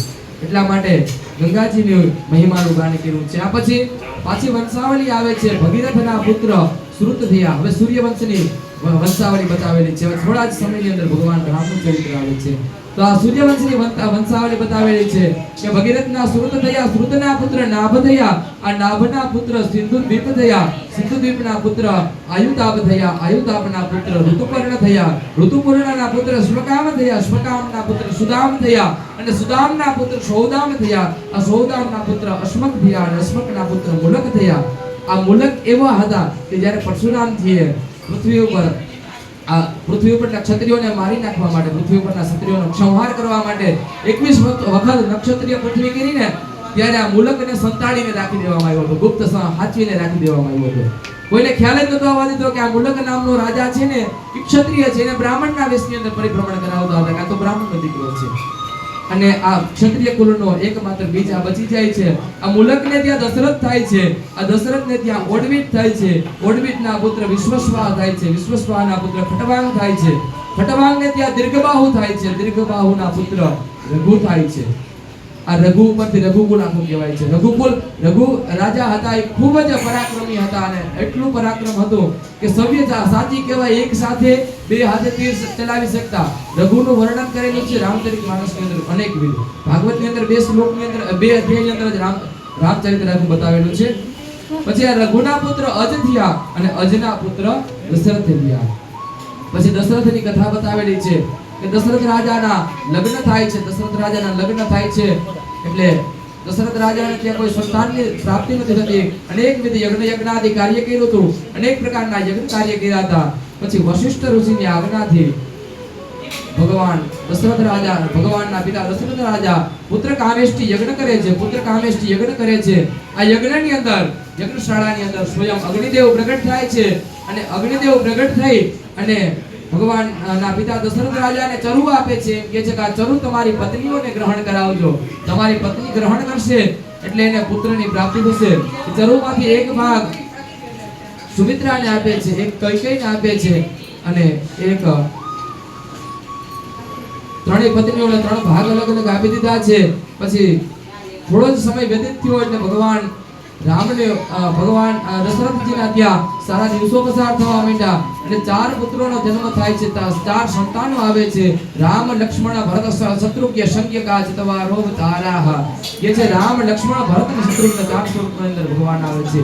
આપ સૌને વધાય ભગવાન રામના ચરિત્રની, ભગવાન રામજીના પ્રાગટ્યની વધાય. પછી રામજીનું ચરિત્રનું ગાન કરેલું છે. રામ લક્ષ્મણ ભરત અને શત્રુઘ્ન જ્યારે નાના હતા ત્યારે ચારેય ભાઈઓ ધર્મનું પ્રતિપાદન કરનાર હતા, તો ચારેય યજ્ઞાદિ કાર્ય કરતા હતા. જ્યારે વશિષ્ઠ ઋષિ યજ્ઞ કાર્ય કરતા હતા એટલે યજ્ઞ કાર્યની અંદર અસુરો હાડકાઓ નાખી દેતા હતા, યજ્ઞ અધૂરા નિષ્ફળ રાખતા હતા. ત્યારે વશિષ્ઠની સેવા માટે ભગવાન રામ અને લક્ષ્મણજી જાય છે.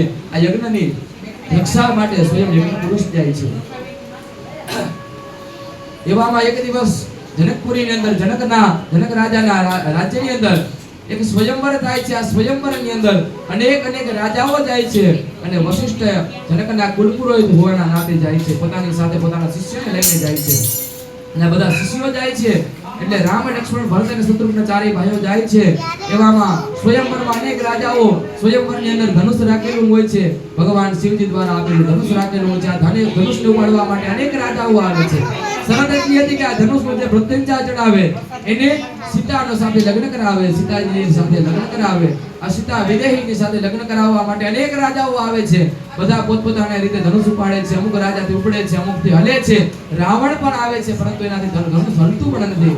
આમ અનેક પ્રકારના રાજાઓ જ્યારે પૃથ્વી પર આ ધનુષની સામે જોઈ અને ધનુષ ઉપાડી નથી શકતા, ત્યારે જનક મહારાજ કહે છે કે પૃથ્વી ઉપર હવે કોઈ ક્ષત્રિયો રહ્યા નથી, ક્ષત્રિય અંદર એક શાંત ધર્મ નથી રહ્યો. ત્યારે લક્ષ્મણજી મહારાજ ક્રોધાયમાન થઈ જાય છે. ક્રોધાયમાન થઈ ગયા અને વશિષ્ઠની આજ્ઞાની રાહ જોતા હતા. વશિષ્ઠે આજ્ઞા કરી અને રામજી મહારાજ ધનુષને હાથમાં ઉપાડે છે. ઉપાડે એટલું નહીં, પ્રત્યંચા ચડાવવા જાય છે. પ્રત્યંચા ચડાવે તાની સાથે ધનુષ્યનો ભંગ કરી નાખે છે, ધનુષ તોડી નાખે છે. ધનુષ તૂટતાની સાથે જ 2 કૌતુહલ થયા. એક તો સભા આખી વિસ્મૃત થઈ ગઈ, સભા આખી મંત્રમુગ્ધ થઈ ગઈ, અને બીજું પરશુરામજી પ્રગટ થઈ ગયા કે જે સ્વયં શિવજીનું ધનુષ્ય પરશુરામે જનક રાજાને આપ્યું હતું. આ ધનુષ્યનો ભંગ થતાની સાથે જ પરશુરામ ક્રોધાવતાર પ્રગટ થઈ ગયા. પરશુરામજી આવ્યા એટલે લક્ષ્મણ અને પરશુરામનો સંવાદ બતાવેલો છે. લક્ષ્મણ અને પરશુરામ એકબીજા સામે યુદ્ધ કરવા માટે તૈયાર થઈ જાય છે. ત્યારે રામજી કહે છે કે જે કાંઈ થયું આ જે કાંઈ થયું, આ ધનુષ્યનો ભંગ થયો છે, આ જે કાંઈ થયું એ વિદેહીનું માન બચાવવા માટે, વૈદેહીનું સન્માન બચાવવા માટે મેં કર્યું છે. પછી જાનકીજીના લગ્ન વૈદેહીના માં સીતાજીના લગ્ન સીતાજીના લગ્ન રામજીની સાથે કરે છે અને શિવજીના ધનુષનો ભંગ થાય છે. આ પછી રાજ્યાભિષેકની વાત થાય છે કે રામનો રાજ્યાભિષેક કરી દઈએ, રામનો રાજગાદી પર બેસાડી દઈએ. અને આ નિર્ણય દશરથ રાજા નથી લેતા. દશરથ રાજાએ તો પહેલા જ નિર્ણય આપી દીધો હતો. જ્યારે સુમંતુ રાજાની પુત્રી સુમંતી સાથે લગ્ન કરે છે, સુમિત્રા સાથે લગ્ન કરે છે ને, ત્યારે પણ એનાથી સંતાન નથી થતા. પછી કૈકેયી સાથે લગ્ન કરવા જાય છે. કૈકેયી સાથે લગ્ન કરે છે ને, ત્યારે કૈકેયીને કહે છે, કૈકેયીના પિતા કહે છે કે જો હું મારી પુત્રીના લગ્ન તમારી સાથે કરાવું તો મને ફાયદો શું છે? મારી પુત્રી તમારે મારા પુત્રી સિવાય બે પત્નીઓ છે, તો એને ત્યાં સંતાન થશે તો એને તમે રાજગાદી આપો છો, તો મારા ભાણેજને મારા પૌત્રને તો કઈ સન્માન મળવાનું નથી તમારી અયોધ્યાપુરીમાં. ત્યારે દશરથ રાજા ત્યારે વચન આપીને જાય છે કૈકેયીના પુત્રને જ હું રાજા બનાવીશ. એટલા માટે દશરથ આ સમયે પણ રાજ્યાભિષેક સમયે પણ એમ નથી કહેતા કે રામને રાજગાદી પર બેસાડો, પરંતુ એક રાજા હોય, રાજાની ઉપર સભા હોય, આ સભાની ઉપર સભાપતિ હોય, સભાપતિ નિર્ણય લે એ રાજાને પણ મંજૂર કરવો પડે. ભગવાન દ્વારિકાનો નાથ કહેવાય છે, આપણે રાજાધિરાજ કહીએ છીએ. ભગવાન ક્યારે ગાદી પર નથી બેઠા, ગાદી ઉપર તો ઉગ્રસેન હતો. આ ઉગ્રસેનની ઉપર એક સભા હતી, આ સભાની ઉપર સમિતિ હતી. આ સમિતિનો જે કઈ અધિપતિ હોય છે, સમિતિનો સભાપતિ જે હોય ઈ ભગવાન દ્વારિકાધીશ હતા. ભગવાન દ્વારિકાધીશ જે નિર્ણય લેતા ને ઈ ઉગ્રસેનને પણ પાલન કરવું પડે. એ જ રીતે આ સભાપતિ હોય નિર્ણય લીધો કે રાજા તો રામ બનવો જોઈએ. રાજાને આ બધા જ લક્ષણ રામની અંદર છે, મર્યાદાનો સ્વરૂપ છે, ધર્મનો રક્ષક છે, એટલા માટે રાજા તો રામને જ બનાવવો જોઈએ. પછી રામના રાજ્યાભિષેકની વાત થાય છે ત્યારે કૈકેયી કહે છે મારા બે વચન તમે ભૂલી ગયા છો મહારાજ. એટલે કૈકેયીના બે વચન પૂર્ણ કરવા માટે 14 વર્ષને રામને વનવાસ આપે છે અને ભરતને રાજગાદી સોંપે છે. આ બાજુ ભરતજી મહારાજ પણ પોતાના મોસાળમાં હોય છે. મોસાળની અંદર રામ, લક્ષ્મણ અને સીતાજી બીજા દિવસે જંગલની અંદર પ્રસ્થાન કરે છે. પ્રસ્થાન કરતાની સાથે જ આખી અયોધ્યાપુરી, અયોધ્યા નગરીની સાથે આવે છે, અયોધ્યા નગરી સાથે આવે છે. અને રામજીને વિચાર આવ્યો કે જો હું જંગલની અંદર જાઉં છું, મારી આખી નગર આવશે તો અયોધ્યા નગરીનો ભારત વર્ષનો નાશ થઈ જશે. એટલા માટે રામજી આ બધાને સુતા મૂકીને, આ બધાને રાત્રિના સમયે નદીના ઘાટ પર સુતા મૂકી અને ત્યાંથી નીકળી જાય છે. પોતાના સારથીને કહે છે ઘોડો એટલા વેગે ચડાવો કે કોઈને ખબર ન પડે કે કઈ દિશાની અંદર રામ ગયા છે, ક્યાંથી નીકળ્યા છે, કઈ બાજુ ગયા છે. પછી આજુબાજુ બધી જગ્યાએ ઘોડાના, રથના ચિહ્નો કરી દીધા. રામ, લક્ષ્મણ અને સીતાજી ત્રણેય જંગલની અંદર નીકળી જાય છે. થોડો સમય થયો એટલે બીજા દિવસે સવારે લક્ષ્મણજીને વિચાર આવ્યો કે જો ભગવાન રામ અયોધ્યા વાસીને છોડીને જતા રહેતા હોય નિદ્રાની અંદર, તો હું 14 વર્ષ સુધી ભગવાનની સાથે રહેવાનું પ્રતિજ્ઞા લીધી છે, તો જો રામ અયોધ્યા વાસીને છોડીને જતા રહેતા હોય તો મને પણ ક્યારેક છોડીને જતા રહે. એટલા માટે એની સંકલ્પ લીધો કે 14 વર્ષ સુધી હું નિદ્રાનો ત્યાગ કરી દઈશ, નિદ્રાને છોડી દઈશ. એટલા માટે ભગવાન લક્ષ્મણે ભગવાનની સાથે 14 વર્ષ રહ્યા છે. 14 વર્ષ સુધી નિદ્રા નથી લીધી. આ બાજુ ભરતજી મહારાજને સમાચાર મળે છે કે મને ભરતને રાજગાદી મળી છે અને રામને 14 વર્ષનો વનવાસ મળ્યો છે. એટલે ભરતજી મહારાજ પોતાના મોસાળમાંથી પાછા આવે છે એટલે માં કૈકેયીને અનેક વિધ સમજાવે છે, અનેક પ્રાર્થના કરે છે. એટલે પછી ત્યાંથી નીકળી જાય છે અને નીકળી જતાની સાથે જંગલમાં જાય છે. આમ જતા હોય ત્યારે વિચાર આવે કે રામ કઈ બાજુ ગયા. જે એમ કહે છે કે રામ આ બાજુ ગયા, એ બાજુ જાય છે. એવામાં ગંગાના ઘાટ ઉપર આવે છે. ગંગાના ઘાટ ઉપર આવ્યા પાછળ ખબર પડી કે રામજી જંગલની અંદર ગયા છે ને રામજીની પાછળ ભરતજી મહારાજ આવે છે. એટલે ભગવાન રામના એક સેવકના રૂપમાં ગુહ નામનો રાજા હતો ગંગાના ઘાટ. આ ગુહ નામનો જે કેવટ હતો ને, કેવટનો અધિપતિ જે રાજા હતો, એ રાજા ત્યાં પોતાના આખી સભાને પોતાના જેટલા સાથીઓ હતા બધા સાથીઓને તૈયાર કરે છે. પોતાના વાહનની અંદર ધનુષ્ય ભરી લ્યો, સૈનિકો ભરી લ્યો અને જે ભરતજી મહારાજ આવે છે આ ભરતજી મહારાજ ઉપર આક્રમણ કરી દેવાનું છે. આજે ભરતજી રામ ઉપર આક્રમણ કરવા પણ કદાચ આવતા હોય છે ત્યારે કોઈ વડીલો કહે છે કે તમે સીધું ભરત ઉપર આક્રમણ ન કરી શકો, પરંતુ ભરતજી મહારાજની મનસા જાણો. પેલા ભરતજી મહારાજના મનની અંદર શું છે, ભરતના વિચાર જાણો. ત્યારે ભરતની અનેક પ્રકારની પરીક્ષા લેવામાં આવે છે અને અનેક પ્રકારની પરીક્ષા લેવા માટે એક નિર્ણય કરવામાં આવે છે કે ભરત માટે 3 થાળી તૈયાર કરો. ભોજનના 3 સ્વાગતમાં 3 થાળ તૈયાર કરો. એક થાળીની અંદર માત્ર ને માત્ર ફળ રાખો, બીજા થાળીની અંદર મિષ્ટાન રાખો અને ત્રીજા થાળીની અંદર માંસ રાખો. જો કદાચ ભરતજી મહારાજ મિષ્ટાન ગ્રહણ કરશે તો સમજી લેવાનું કે આના મનની અંદર રજોગુણ છે. ક્યારેક આને કોઈ રાજ્યની લાલસા કોઈ આપે, કોઈ એમ કે રાજ્ય પ્રાપ્ત કરવા માટે તારે રામને મારવા પડે તો ભરતજી મહારાજ કદાચ આક્રમણ કરી શકે. જો કદાચ માનસીની થાળીનો સ્પર્શ કરે તો સમજી લેવાનું કે તામસ ગુણ છે, રામ આક્રમણ કરવા જ માટે આવ્યા છે. અને જો કદાચ ફલાહાર કરે, ફળનો સ્વીકાર કરે તો સમજી લેવાનું કે આ પૂર્ણ સત્યનું સ્વરૂપ છે, આ સત્વ ગુણ છે, આ ભગવાન રામજીના ચરણની સેવા કરવા માટે આવે છે. એટલે ભરતજી મહારાજની પરીક્ષા કરવામાં આવે છે ત્યારે ભરતજી મહારાજ ફળની થાળી લે છે. પછી રામજીને સાથે ભરતજી મહારાજનો ભેટો થાય છે અને ભરતજી મહારાજ રામના ચરણ પાદુકાને પોતાના મસ્તક ઉપર લઈ અયોધ્યામાં જાય છે અને અયોધ્યાની ગાદી પર રામના ચરણને સ્થાપિત કરે છે. આ બાજુ રામ, લક્ષ્મણ અને સીતાજી ત્રણેય જંગલની અંદર વનવાસની અંદર હોય છે. એક દિવસ માં સીતાને મનની અંદર વિચાર આવે છે કે સામે તે જાય છે મૃગયા છે, સોનાનું મૃગ છે, અને આ સોનાના મૃગની અંદર માં સીતા રામને કહે છે કે આ સોનાનું મૃગ મારે જોયું છે, આ સોનાનું મૃગ તમે મને આપો. એટલે રામજી આ મૃગના શિકાર કરવા માટે પાછળ જાય છે. તો ત્યાં રાવણના બીજા જે અસુર મિત્રો હતા એ અસુર મિત્રોએ અનેકવિધ માયા રચી અને માયા રચીને સીતાજીને અવાજ નાખે છે કે રામજી સંકટમાં છે, તમે બચાવો.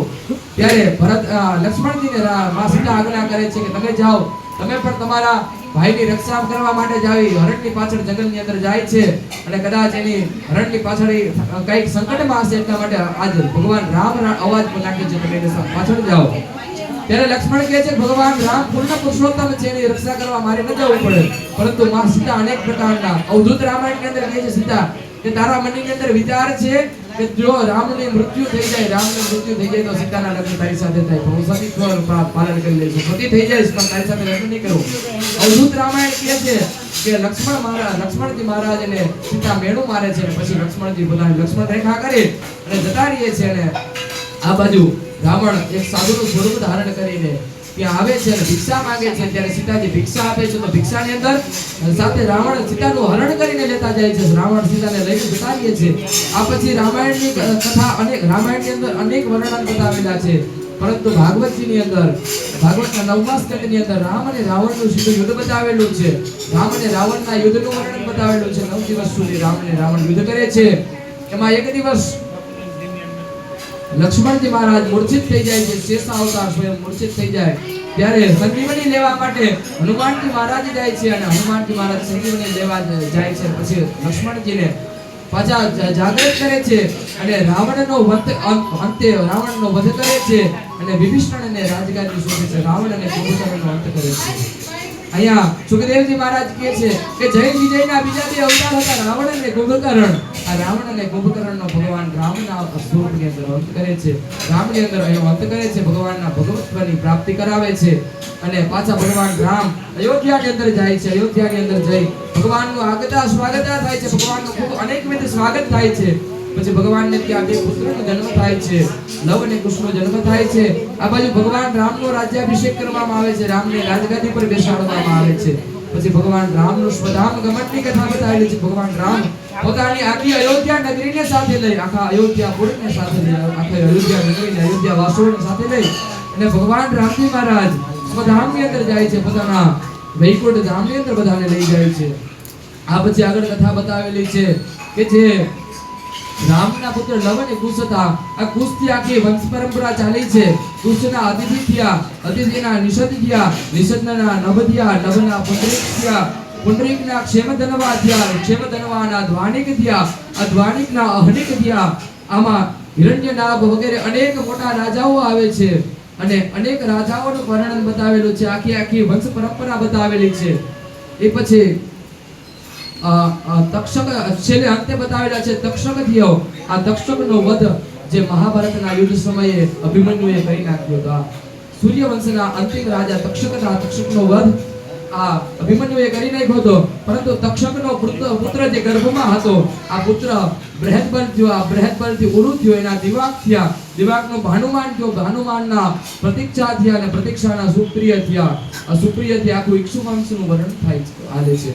એ પછી બતાવેલું છે ચંદ્રવંશનું વર્ણન કરેલું છે, ચંદ્રવંશના રાજાઓનું વર્ણન કરેલું છે. ચંદ્રવંશના રાજાઓની અંદર નારાયણને નાભીની અંદરથી કમળ ઉત્પન્ન થયું, કમળની અંદર બ્રહ્માજી ઉત્પન્ન થયા. બ્રહ્માજીના પુત્ર અત્રિ, અત્રિના પુત્ર ચંદ્રમાન, ચંદ્રમાનના બુધ, બુધના પુરુરવા, પુરુરવાના કાંચન, કાંચનના હોત્ર, હોત્રના જહનુ, જહનુના અજગ, અજગના કુશ અને કુશના કુબાંચ. એના પુત્ર સહસ્ત્રાર્જુન થયા, સહસ્ત્ર વિદ્યાર્જુન થયા. આ સહસ્ત્ર વિદ્યાર્જુનની કથા બતાવેલી છે. પછી પરશુરામજીની કથા આવે છે. આ સહસ્ત્રાબીર્ય અર્જુન હમણાં ઓલું પિક્ચર આવ્યું હતું ને બાહુબલી મહેશમતી, આ મહેશમતી રાજ્યનો સંસ્થાપક કોઈ હોય તો સહસ્ત્રાબીર્ય અર્જુન છે. આ સહસ્ત્રાબીર્ય અર્જુનનું રાજ્ય સામ્રાજ્ય મહેશમતી નર્મદા નદીના તટ પર આવેલું છે. આ નર્મદા નદીની અંદર સહસ્ત્રાબીર્ય અર્જુન એટલો 1000 હાથવાળો હતો, 1000 હાથની ભુજાઓ જેટલું પડીને હતો. અને આ સહસ્ત્રાબીર્ય અર્જુન દત્તાત્રેયનો શિષ્ય હતો. અનેક પ્રકારના તે તંત્ર અને મંત્રને જાણનાર હતો. આ સહસ્ત્રાબીર્ય અર્જુન એક વખત નર્મદાજીના પ્રવાહની અંદર બેહી જાય છે તો આખી નર્મદાનું બેન્ટ રોકી લે છે. પછી અનેક દુષ્કૃત્ય કરે છે. એવામાં પરશુરામને ખબર પડે છે અને ખ્યાલ આવે છે કે આ ક્ષત્રિયની અંદર અભિમાન જાગૃત થઈ ગયું છે. અનેક વિધ લોકોને પ્રતાડિત કરે છે, અનેક વિધ લોકોને હેરાન કરે છે. એટલે પરશુરામજી મહારાજ જે વિશ્વામિત્ર અને મેનકા જે પરશુરામજી મહારાજ જે જમદગ્નિના પુત્ર અને જમદગ્નિ અને રેણુકાના પુત્ર એને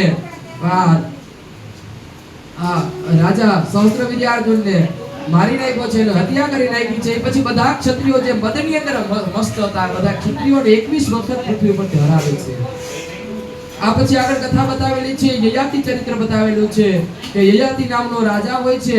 આ રાજાનું ચરિત્ર બતાવેલું છે. એક સમય એક દેવિયાની જે ગુરુપુત્રની પુત્રી હોય છે અને એક અસુરની પુત્રી શર્મિષ્ઠા, બે પરમ મિત્ર હોય છે, બે પરમ સખીઓ હોય છે. દેવિયાની અને શર્મિષ્ઠા બે મિત્ર હોય છે. એક દિવસ જંગલની અંદર વિહાર કરવા જાય છે. એટલે શર્મિષ્ઠા સ્નાન કરતી હોય છે, શર્મિષ્ઠા અને દેવિયાની સ્નાન કરતી હોય છે. ત્યારે ગુરુપુત્રી દેવયાનીના વસ્ત્ર શર્મિષ્ઠા ધારણ કરી લે છે અને વસ્ત્ર ધારણ કરી લે છે એટલે શર્મિષ્ઠા વસ્ત્ર પહેરી લે છે એટલે દેવયાનીને અપમાન જેવું લાગે છે. એટલે દેવયાની કહે છે કે હું તારા પિતાના ગુરુની પુત્રી છું, એટલે તારા માટે હું ગુરુ સમાન છું, તારે મારા વસ્ત્ર ધારણ ન કરાય. પછી એના પિતાને વાત કરે છે એટલે અસુર ગુરુ ત્યાંથી જતા રહે છે. અસુર ગુરુ જતા રહ્યા પરંતુ આના પિતાને એમ થયું, અસુરને એમ થયું કે મારા રાજ્યનો સંપૂર્ણ નાશ થઈ જશે જો કદાચ ગુરુ જતા રહેશે. એટલે પછી એમ કહે છે કે મારી પુત્રી શર્મિષ્ઠા છે એને દેવયાનીની આખી દાસી તરીકે હું રાખું છું, જ્યાં લગ્ન કરો ત્યાં પણ સાથે મોકલી દેજો. એટલે થોડા સમયની અંદર યયાતિ રાજાની સાથે દેવયાનીના લગ્ન થાય છે અને શર્મિષ્ઠાને તેના દાસી રૂપે મોકલે છે. શુક્રાચાર્યની પુત્રી દેવયાનીના લગ્ન થાય છે અને શર્મિષ્ઠાને તેની દાસીના રૂપમાં મોકલે છે. એવામાં એક દિવસ યયાતિ રાજા પરિભ્રમણ કરતા હોય છે પરંતુ શર્મિષ્ઠાના મુખની ઉપર તે દુઃખ જ હોય છે, કામના ભાવ જ હોય છે. અને યયાતિ રાજા તેની સાથે કામ સંભોગ ભોગવે છે, વાસનાથી તેની સાથે સહવાસ કરે છે. એટલે શુક્રાચાર્યનો શ્રાપ લાગે છે. યયાતિ સીધા એ જ સમયે વૃદ્ધત્વને પ્રાપ્ત કરી લે છે.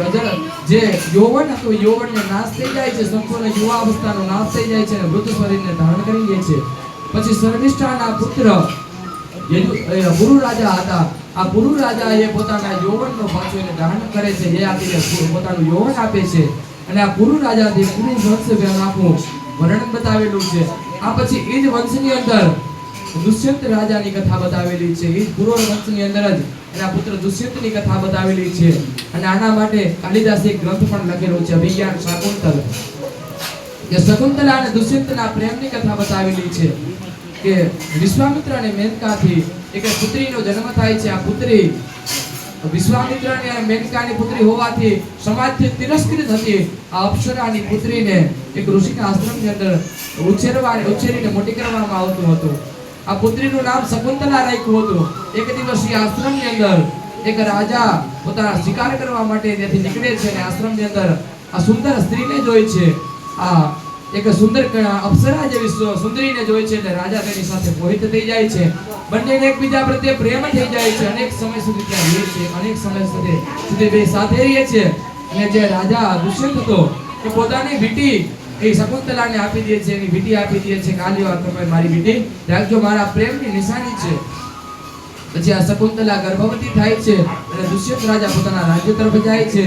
આ બાજુ શકુંતલા પોતાના પતિના વિરહમાં હતી, પોતાના પતિના વિચારની અંદર પરિભ્રમણ કરતી હતી. દુર્વાસા ઋષિ આવ્યા એટલે દુર્વાસા ઋષિએ જોયું તો આ શકુંતલાએ સ્વાગત ન કર્યું એટલે દુર્વાસા ક્રોધિત થયા અને દુર્વાસાએ શ્રાપ આપી દીધો, તારા મનની અંદર જેની ચિંતન ચાલુ છે આનો તને તારો હર હંમેશ માટે તારાથી છૂટો પડી જાય, આનો એના મનની અંદર તારો વિયોગ થઈ જાય.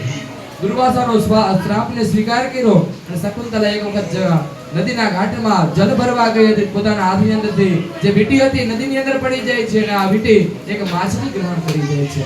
આ બાજુ શકુંતલાને ત્યાંથી એક પુત્રનો જન્મ થાય છે. આ પુત્ર પણ ખૂબ જ તેજસ્વી હતો. આ ચંદ્રવંશનો હતો, ચંદ્રવંશી રાજાનો પુત્ર હતો, એટલા માટે ખૂબ જ તેજસ્વી હતો. જ્યારે નાનું બાળક હતું ત્યારે સિંહને બાજુમાં બેસીને સિંહના મુખની અંદર દાંત ગણતો હતો. આવા પરાક્રમી કરતો હતો. આનું નામ ભરત રાખવામાં આવ્યું. અને આ ભરતનું પછી ભરતને લઈને શકુંતલા પાછા દુષ્યંતના રાજ્યની અંદર જાય છે. ત્યારે દુષ્યંત કહે છે હું તમને ઓળખતો નથી. એવામાં એક માછલી વેચનાર માછીમાર આવે છે અને કહે છે કે આ માછલીના મુખની અંદરથી રાજની વીંટી નીકળી, રાજા તો તમારી વીંટી છે. ત્યારે એનું બધું સ્મરણ પાછી સ્મૃતિ પાછી આવે છે. પછી આ ભરત રાજા ગાદી ઉપર બેસે છે. એ પછી આખું વંશાવલી બતાવેલી છે કે જે ભરતના સાત્વક થયા, સાત્વકના અંધક થયા, અંધકના કુકપ થયા, કુકપના વહની થયા, વહનીના પુત્ર વિલોમા થયા, વિલોમાના પુત્ર કતોરમા થયા, એના પુત્ર અનુ થયા, અનુના પુત્ર પાછા અંધક થયા, અંધકના પુત્ર આરિઘોષ થયા, આરિઘોષના પુત્ર પુનર્વસુ થયા, પુનર્વસુના પુત્ર આહક થયા, અને આહકના પુત્ર ઉગ્રસેન અને દેવક થયા. આ ઉગ્રસેનનો પુત્ર એટલે કંસ અને દેવકની પુત્રી એટલે દેવકી. જે દેવકની પુત્રી એટલે દેવકી. બે કાકા મોટા બાપાના બેન ભાઈ થતા હતા. આ ઉગ્રસેનના પુત્ર ઉગ્રસેનના પુત્ર કંસ થયો. ઉગ્રસેન મથુરાની ગાદી ઉપર બિરાજમાન હતો. આખી ચંદ્રવંશનું પછી વર્ણન કરે છે કે યુદ્ધમાં થયા એના જય થયા, જયના પૂર્ણી થયા, પૂર્ણીના યુગાંતર થયા, યુગાંતરના પુત્ર અનમિત્ર થયા, અનમિત્રના પુત્ર વૃષ્ણિ થયા, વૃષ્ણિના પુત્ર અક્રૂર થયા, અક્રૂરના પુત્ર દેવદાન થયા, અને દેવવાનના પુત્ર વસુદેવ થયા. આ વસુદેવ સુધી કથા કહે છે. વસુદેવ અને દેવકીજીના લગ્નની પછી આગળ સુખદેવજી મહારાજ કથા કહે છે કે એક દિવસ ઉગ્રસેનની સભાની અંદર, જે સભાપતિની અંદર સભાની અંદર એક સારા ન્યાયપ્રિય રાજા જે ઉપરનું સ્થાન હોય તો આ દેવકનું હતું, આ વસુદેવજીનું હતું, આ દેવકના પુત્ર વસુદેવજીનું હતું. અને આ વસુદેવજી મહારાજને ઉગ્રસેન અને દેવક રાજા કહે છે કે મારી પુત્રીને તમારી સાથે વિવાહ કરી, મારી પુત્રીના તમારી સાથે લગ્ન કરાવું. ત્યારે દેવક રાજાને ના પાડે છે વસુદેવજી, મારા એક વખત લગ્ન થઈ ગયા છે, મારી પત્ની રોહિણી છે, એની સાથે મેં લગ્ન એક વખત કરી લીધા છે. પરંતુ દેવક રાજાની ખૂબ જ આગ્રહથી દેવકીજી અને વસુદેવના લગ્ન થાય છે. કંસ પોતાની બેનને ખૂબ જ પ્રેમ કરતો હતો એટલે કંસ પોતાના બેનના રથને લઈને વસુદેવજીને પોતાના નગરની અંદર છોડવા જાય છે. કંસ દેવકી અને વસુદેવને છોડવા જાય છે. તો છોડવા જાય ત્યાં તો આકાશવાણી થાય છે. આકાશવાણીની અંદર કંસને જાણ કરવામાં આવે છે કે આનો 8મો ગર્ભ, દેવકી 8મો ગર્ભ હતો કાળ કે દેવકીનો 8મો ગર્ભકાળો કાળ થશે. એટલે કંસને વિચાર આવ્યો કે જો મારી બેનને મેં લગ્ન કરાવ્યા ને ઈ જ મારો કાળ થાય, ઈ જ મારું મૃત્યુનું કારણ થાય તો આને મારી કારાવાસની અંદર પૂરી દઉં. એટલે પ્રથમ તો ઉગ્રસેનને વાત કરી તો ઉગ્રસેન માન્યા નહીં. એટલે પેલા પોતાના પિતાને રાજગાદી પરથી ઉતારી અને એને કારાવાસની અંદર બિરાજમાન કરે છે, એને કારાવાસની અંદર પૂરી દે છે. પછી વસુદેવ અને દેવકીજીને કારાવાસની અંદર બેસાડી દે છે. વસુદેવ અને દેવકીજીને કારાવાસની અંદર પૂરી દે છે. આ બાજુ થોડો સમય વ્યતીત થયો એટલે વસુદેવ અને દેવકી તો ભગવાનના નામ સ્મરણની અંદર રત થઈ જાય છે. ભગવાનના નામના ગુણાનુવાદ ગાય છે. ત્યારે સુખદેવજી પરીક્ષિત રાજાને કહે છે કે હવે સાવધાન થઈને સાંભળજો. તમે જેની કથા શ્રવણ કરવા માટે, તમે જેની કથાનું રસગાન કરવા માટે ઘણા સમયથી મને કહો છો, એની ભગવાન કૃષ્ણની બાદ લીલાનું હવે ગાન કરવા જઈ રહ્યો છે. ત્યારે થોડો સમય વ્યતીત થયો એટલે દેવકી અને વસુદેવના ગર્ભથી એક બાળકનો જન્મ થાય. દેવકીના ગર્ભથી એક બાળકનો જન્મ થાય છે. કંસને ખબર પડે છે એટલે કંસ કહે છે કે આ તો પેલું ગર્ભ છે, આ પેલું ગર્ભ કેમ મારો કારણ છે? એટલે એને છોડી દે છે, મૂકી દે છે. ત્યાં જ નારદજી આવે છે. એટલે નારદજી આવીને કે કમળ લઈને આવે છે. કંસ રાજાને બતાવે છે કે આ કમળ છે, આની કેટલી પાંખડીઓ છે? કે 8 પાંખડીઓ છે. આમાં પહેલી કઈ પાંખડી છે અને છેલ્લી કઈ પાંખડી છે એ તમે મને જણાવો. કે અહીંથી ગણીએ તો આ પહેલી છે, અહીંથી જ ગણવાની ચાલુ કરી તો આ પહેલી છે, આમાં પહેલી અને છેલ્લી ગણાય નહીં. ત્યારે નારદજી કહે છે કે આમાં 8મો ગર્ભ છે, એ તારો કાળ છે. પહેલેથી 8મો કે છેલ્લેથી 8મો એ કઈ કીધેલું નથી, માટે તું સાવધાન રહેજે. ત્યારે કંસ રાજા પાછા કાળાભસ્મની અંદર જાય છે. દેવકીના હાથની અંદર તે બાળકને છીનવી અને આકાશની અંદર સામે ભીતની અંદર પછાડીને એનું મૃત્યુ કરી દે છે.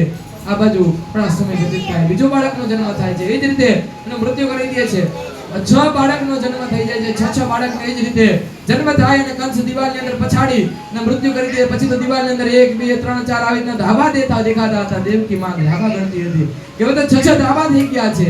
અને 7મો ગર્ભ માતાના ગર્ભની અંદર રહે છે. 7મો ગર્ભ, 7મું બાળક માતાના ગર્ભની અંદર રહ્યો તો દિવ્ય તેજ દેખાવા માંડ્યું. માતાને પણ અનેરું તેજ દેખાડ્યું. 7 માસ પૂર્ણ થયા તો એ બાળકને ભગવાને સંકર્ષણ પદ્ધતિથી ભગવાનને માં દેવકીના ગર્ભમાંથી રોહિણીના ગર્ભની અંદર પધરાવી દીધું. માં રોહિણીના ગર્ભની અંદર પધરાવી દીધું. આ બાજુ કંસ રાજા પ્રસન્ન થઈ ગયો કે 7મો ગર્ભ તો બાળકનો જન્મ જ ન લઈ શક્યો, ગર્ભનો સ્ત્રાવ થઈ ગયો. કંસને પ્રસન્નતા વ્યતીત થઈ ગઈ અને રોહિણીને ત્યાં ભગવાન દાઉદીના રૂપમાં સંકર્ષણના રૂપની અંદર જન્મ લે છે. બોલીએ શંકરષણ ભગવાન કી જય. આ પછી થોડો સમય વ્યતીત થયો પછી તો માં ધરતી પ્રાર્થના કરવા જાય છે ભગવાન નારાયણને આગળ. માં પૃથ્વીના સ્વરૂપમાં એક ગાયનું સ્વરૂપ ધારણ કરે છે માં પૃથ્વી અને નારાયણને પ્રાર્થના કરે છે. હવે જે કલિયુગની અંદર હવેથી કલિયુગ આવ્યો નથી, તો દ્વાપર પૂરો થયો છે, ત્રેતા યુગ આવ્યો છે અને કલીથી પણ વધારે પાપ કંસ કરવા માંડ્યો છે. આ પાપનો અવરોધ કરવા માટે પ્રભુ તમે કાંઈક કરો, તમે પ્રાગટ્ય લ્યો. ત્યારે ભગવાન એને વચન આપે છે કે હું દેવકીના 8મા ગર્ભરૂપે પ્રાગટ્ય લઈશ, હું દેવકીના 8મા ગર્ભની અંદર જન્મ લઈશ. થોડો સમય વ્યતીત થયો, માં દેવકીને સારા દિવસો પસાર થવા માંડ્યા. માં દેવકીના સારા દિવસો પસાર થવા માંડ્યા. આ બાજુ જેમ જેમ માસ એક માસ જતો તો જેમ અષાઢ માસ ગયો, પછી શ્રાવણ અષાઢ ગયો એટલે શ્રાવણ આવ્યો. શ્રાવણના 15 દિવસ ગયા, રક્ષાબંધન આવી, પછી તો દિવસ જતા નહોતા. ભગવાન પ્રાગટ્ય થવાનું હતું, ભગવાનનું પ્રાગટ્ય થવાનું હતું એટલે પ્રકૃતિ પણ જોડે કલાએ ખીલી ઉઠી હતી, ભગવાનનું સ્વાગત કરવા માટે તૈયાર થતી હતી. આ બાજુ જેમ રક્ષાબંધન ગઈ પછી એક બીજ, ત્રીજ, ચોથ, પાંચમ, છઠ, છેક આઠમનો સમય આવ્યો, સંધ્યા સમય થયો. ત્યારે આઠમનો સૂર્ય પણ દુઃખને વ્યક્ત કરતો હતો કે આજે ભગવાન પ્રાગટ્ય લેવાનો છે, પણ મારી સાક્ષી નહીં હોય. ચંદ્રના પ્રાગટ્ય, ચંદ્રના સાથે ચંદ્રની કળાએ ભગવાન પ્રગટવાના છે. આ સંધ્યા સમય આવ્યો અને થોડો જ રાત્રિનો સમય આવ્યો, રાતનો સમય થયો તો ભગવાન ગર્ભની અંદરથી ચતુર્ભુજ નારાયણની અંદર કેદની અંદર પ્રગટ થાય છે. ચતુર્ભુજ નારાયણ ભગવાન કી જય. ચતુર્ભુજ નારાયણની અંદર ભગવાન પ્રગટ થાય છે અને વસુદેવ અને દેવકીજીની સ્તુતિ કરે છે અને પ્રાર્થના કરે છે અને દેવકીજી માં એને ઠપકો આપે છે કે અમારા બાળકો શંખ ચક્ર ગદા પદ્મ રમકડા લઈને જન્મ ન લે, અમારા બાળકો 2 હાથવાળા હોય, અમારા બાળકોને રમકડા અમારે આપવા પડે. પ્રભુ તમને યુગ પુરુષ બધા માનશે, તમને કોઈ મનુષ્ય નહીં માને, માટે તમારે દેવકી અને વાસુદેવના ગર્ભથી જન્મ લેવો હોય તો તમારે 2 હાથ 2 પગ લઈને જન્મ લેવો પડે. પછી ભગવાનની પ્રાર્થના કરવા બ્રહ્મા વગેરે દેવતાઓ આવે છે. બ્રહ્મા વિષ્ણુ અને મહેશ ભગવાનની પ્રાર્થના કરે છે ગર્ભની અંદર. એ ગર્ભની અંદર ભગવાનની પ્રાર્થના કરી ઇન્દ્ર વગેરે દેવતાઓ તે પ્રાર્થના કરે છે. પછી આ ગર્ભની અંદર બાળકનો જન્મ થાય છે. જન્મતાની સાથે જ ભગવાનને લઈ અને વસુદેવજી ત્યાંથી જતા રહીએ છે. વસુદેવ લઈ અને ત્યાં યમુના નદી પાર કરવા જાય છે. યમુના નદી પણ વિહવળ થઈ ગઈ હતી. ભગવાનને મળવા માટે, ભગવાનના ચરણને પામવા માટે યમુના પણ વિહવળ થઈ ગઈ છે. આ બાજુ કંસની કારાવાસના દ્વાર ખુલી ગયા છે. કંસના સૈનિકો સૂઈ ગયા છે, નિદ્રાને આધીન થઈ ગયા છે. કારણ કે મોહન આવ્યો છે, આટલી પ્રકૃતિ મોહિત થઈ ગઈ છે. કંસના કારાગાર સૈનિકો હતા એ મોહની અંદર આવી ગયા, નિદ્રાની અંદર જતા રહ્યા. જ્યારે ભગવાનનું આગમન થાય ને એટલે સંસારની અંદર મોહની વાદળ છવાઈ જાય છે. આ બાજુ કંસના સૈનિકો સૂઈ ગયા છે.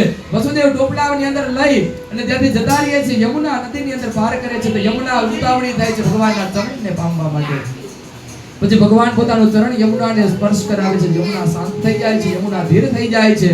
પછી યમુનાની અંદરથી રસ્તો કરી અને ગોકુલની અંદર જાય છે. ગોકુલની અંદર જ્યાં પોતાના મિત્ર નંદરાયજી હતા, નંદજીના ભવનની અંદર જાય છે અને માં યશોદાજી સુતા હતા જે પ્રસૂતિ કક્ષની અંદર.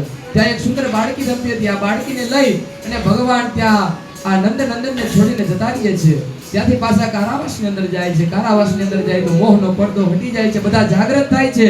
કંસને ખબર પડે છે તો દેવકીને જ્યાં સંતાનનો જન્મ થયો છે, આજ વખતે તો પુત્રી છે એટલે કંસ દોડીને આવે છે. કંસ દોડીને આવ્યો, દોડીને આવીને પુત્રીનો પગ પકડીને દીવાલમાં પછાડવા જાય તો ભગવાન ભગવતી યોગમાયાનું સ્વરૂપ ધારણ કરે છે અને આકાશની અંદર ઉડી જાય છે અને આકાશવાણી કરે છે કે તારો 8મો ઘર દેવકીજીને યશોદાને જ્યાં તારું બાળક જતું રહ્યું છે, તારા કાળનો જન્મ થઈ ગયો છે. આ બાજુ રાત્રિનો કાળ વ્યતીત થઈ જાય છે અને નંદ ભવનની અંદર પણ આનંદ છવાઈ જાય છે અને સવારનો સૂર્યોદય થાય છે. નવમીનો સૂર્યોદય થતાની સાથે જ ગંધર્વો નૃત્ય કરવા લાગ્યા, અપ્સરાઓ નાચવા લાગી, કિન્નરો ગાન કરવા માંડ્યા, સિદ્ધો આવે છે, ચારણો આવે છે, ગંધર્વો આવે છે, ઇન્દ્રાણી દેવો જયજયકાર કરે છે અને ત્યાં બ્રહ્મા દેવો પુષ્પવૃષ્ટિ કરે છે. ચારણો, સિદ્ધો, દેવાનુદેવો અને ઋષિઓ ભગવાનના ગુણગાન ગાય છે. પ્રકૃતિ જોડે કળાએ ખીલી છે અને ત્યાં જ નંદ ભવનની અંદરથી સુનંદા દોડતી આવે છે. નંદરાયજીને કહે છે બધાઈ હો, લાડો ગયો અને સુનંદાજી ભગવાન નંદરાયજીને બધાઈ આપે છે, ભગવાનની વધામણીઓ આપે છે અને ભગવાનની વધામણી આપે ત્યારે નંદ કહેરા નંદ ભયો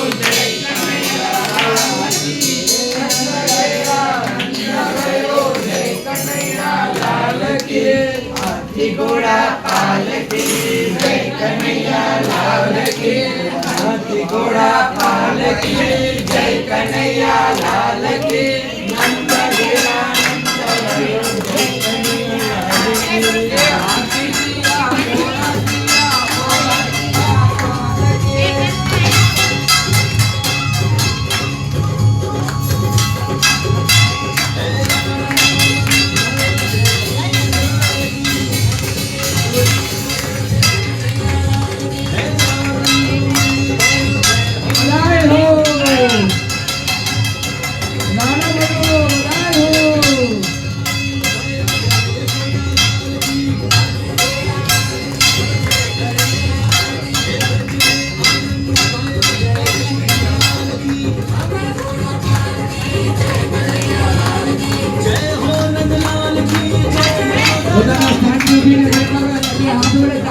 ભગવાનનો પ્રગટ કરાવે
જય હો નંદજી, બધાઈ હો નંદરાયજી.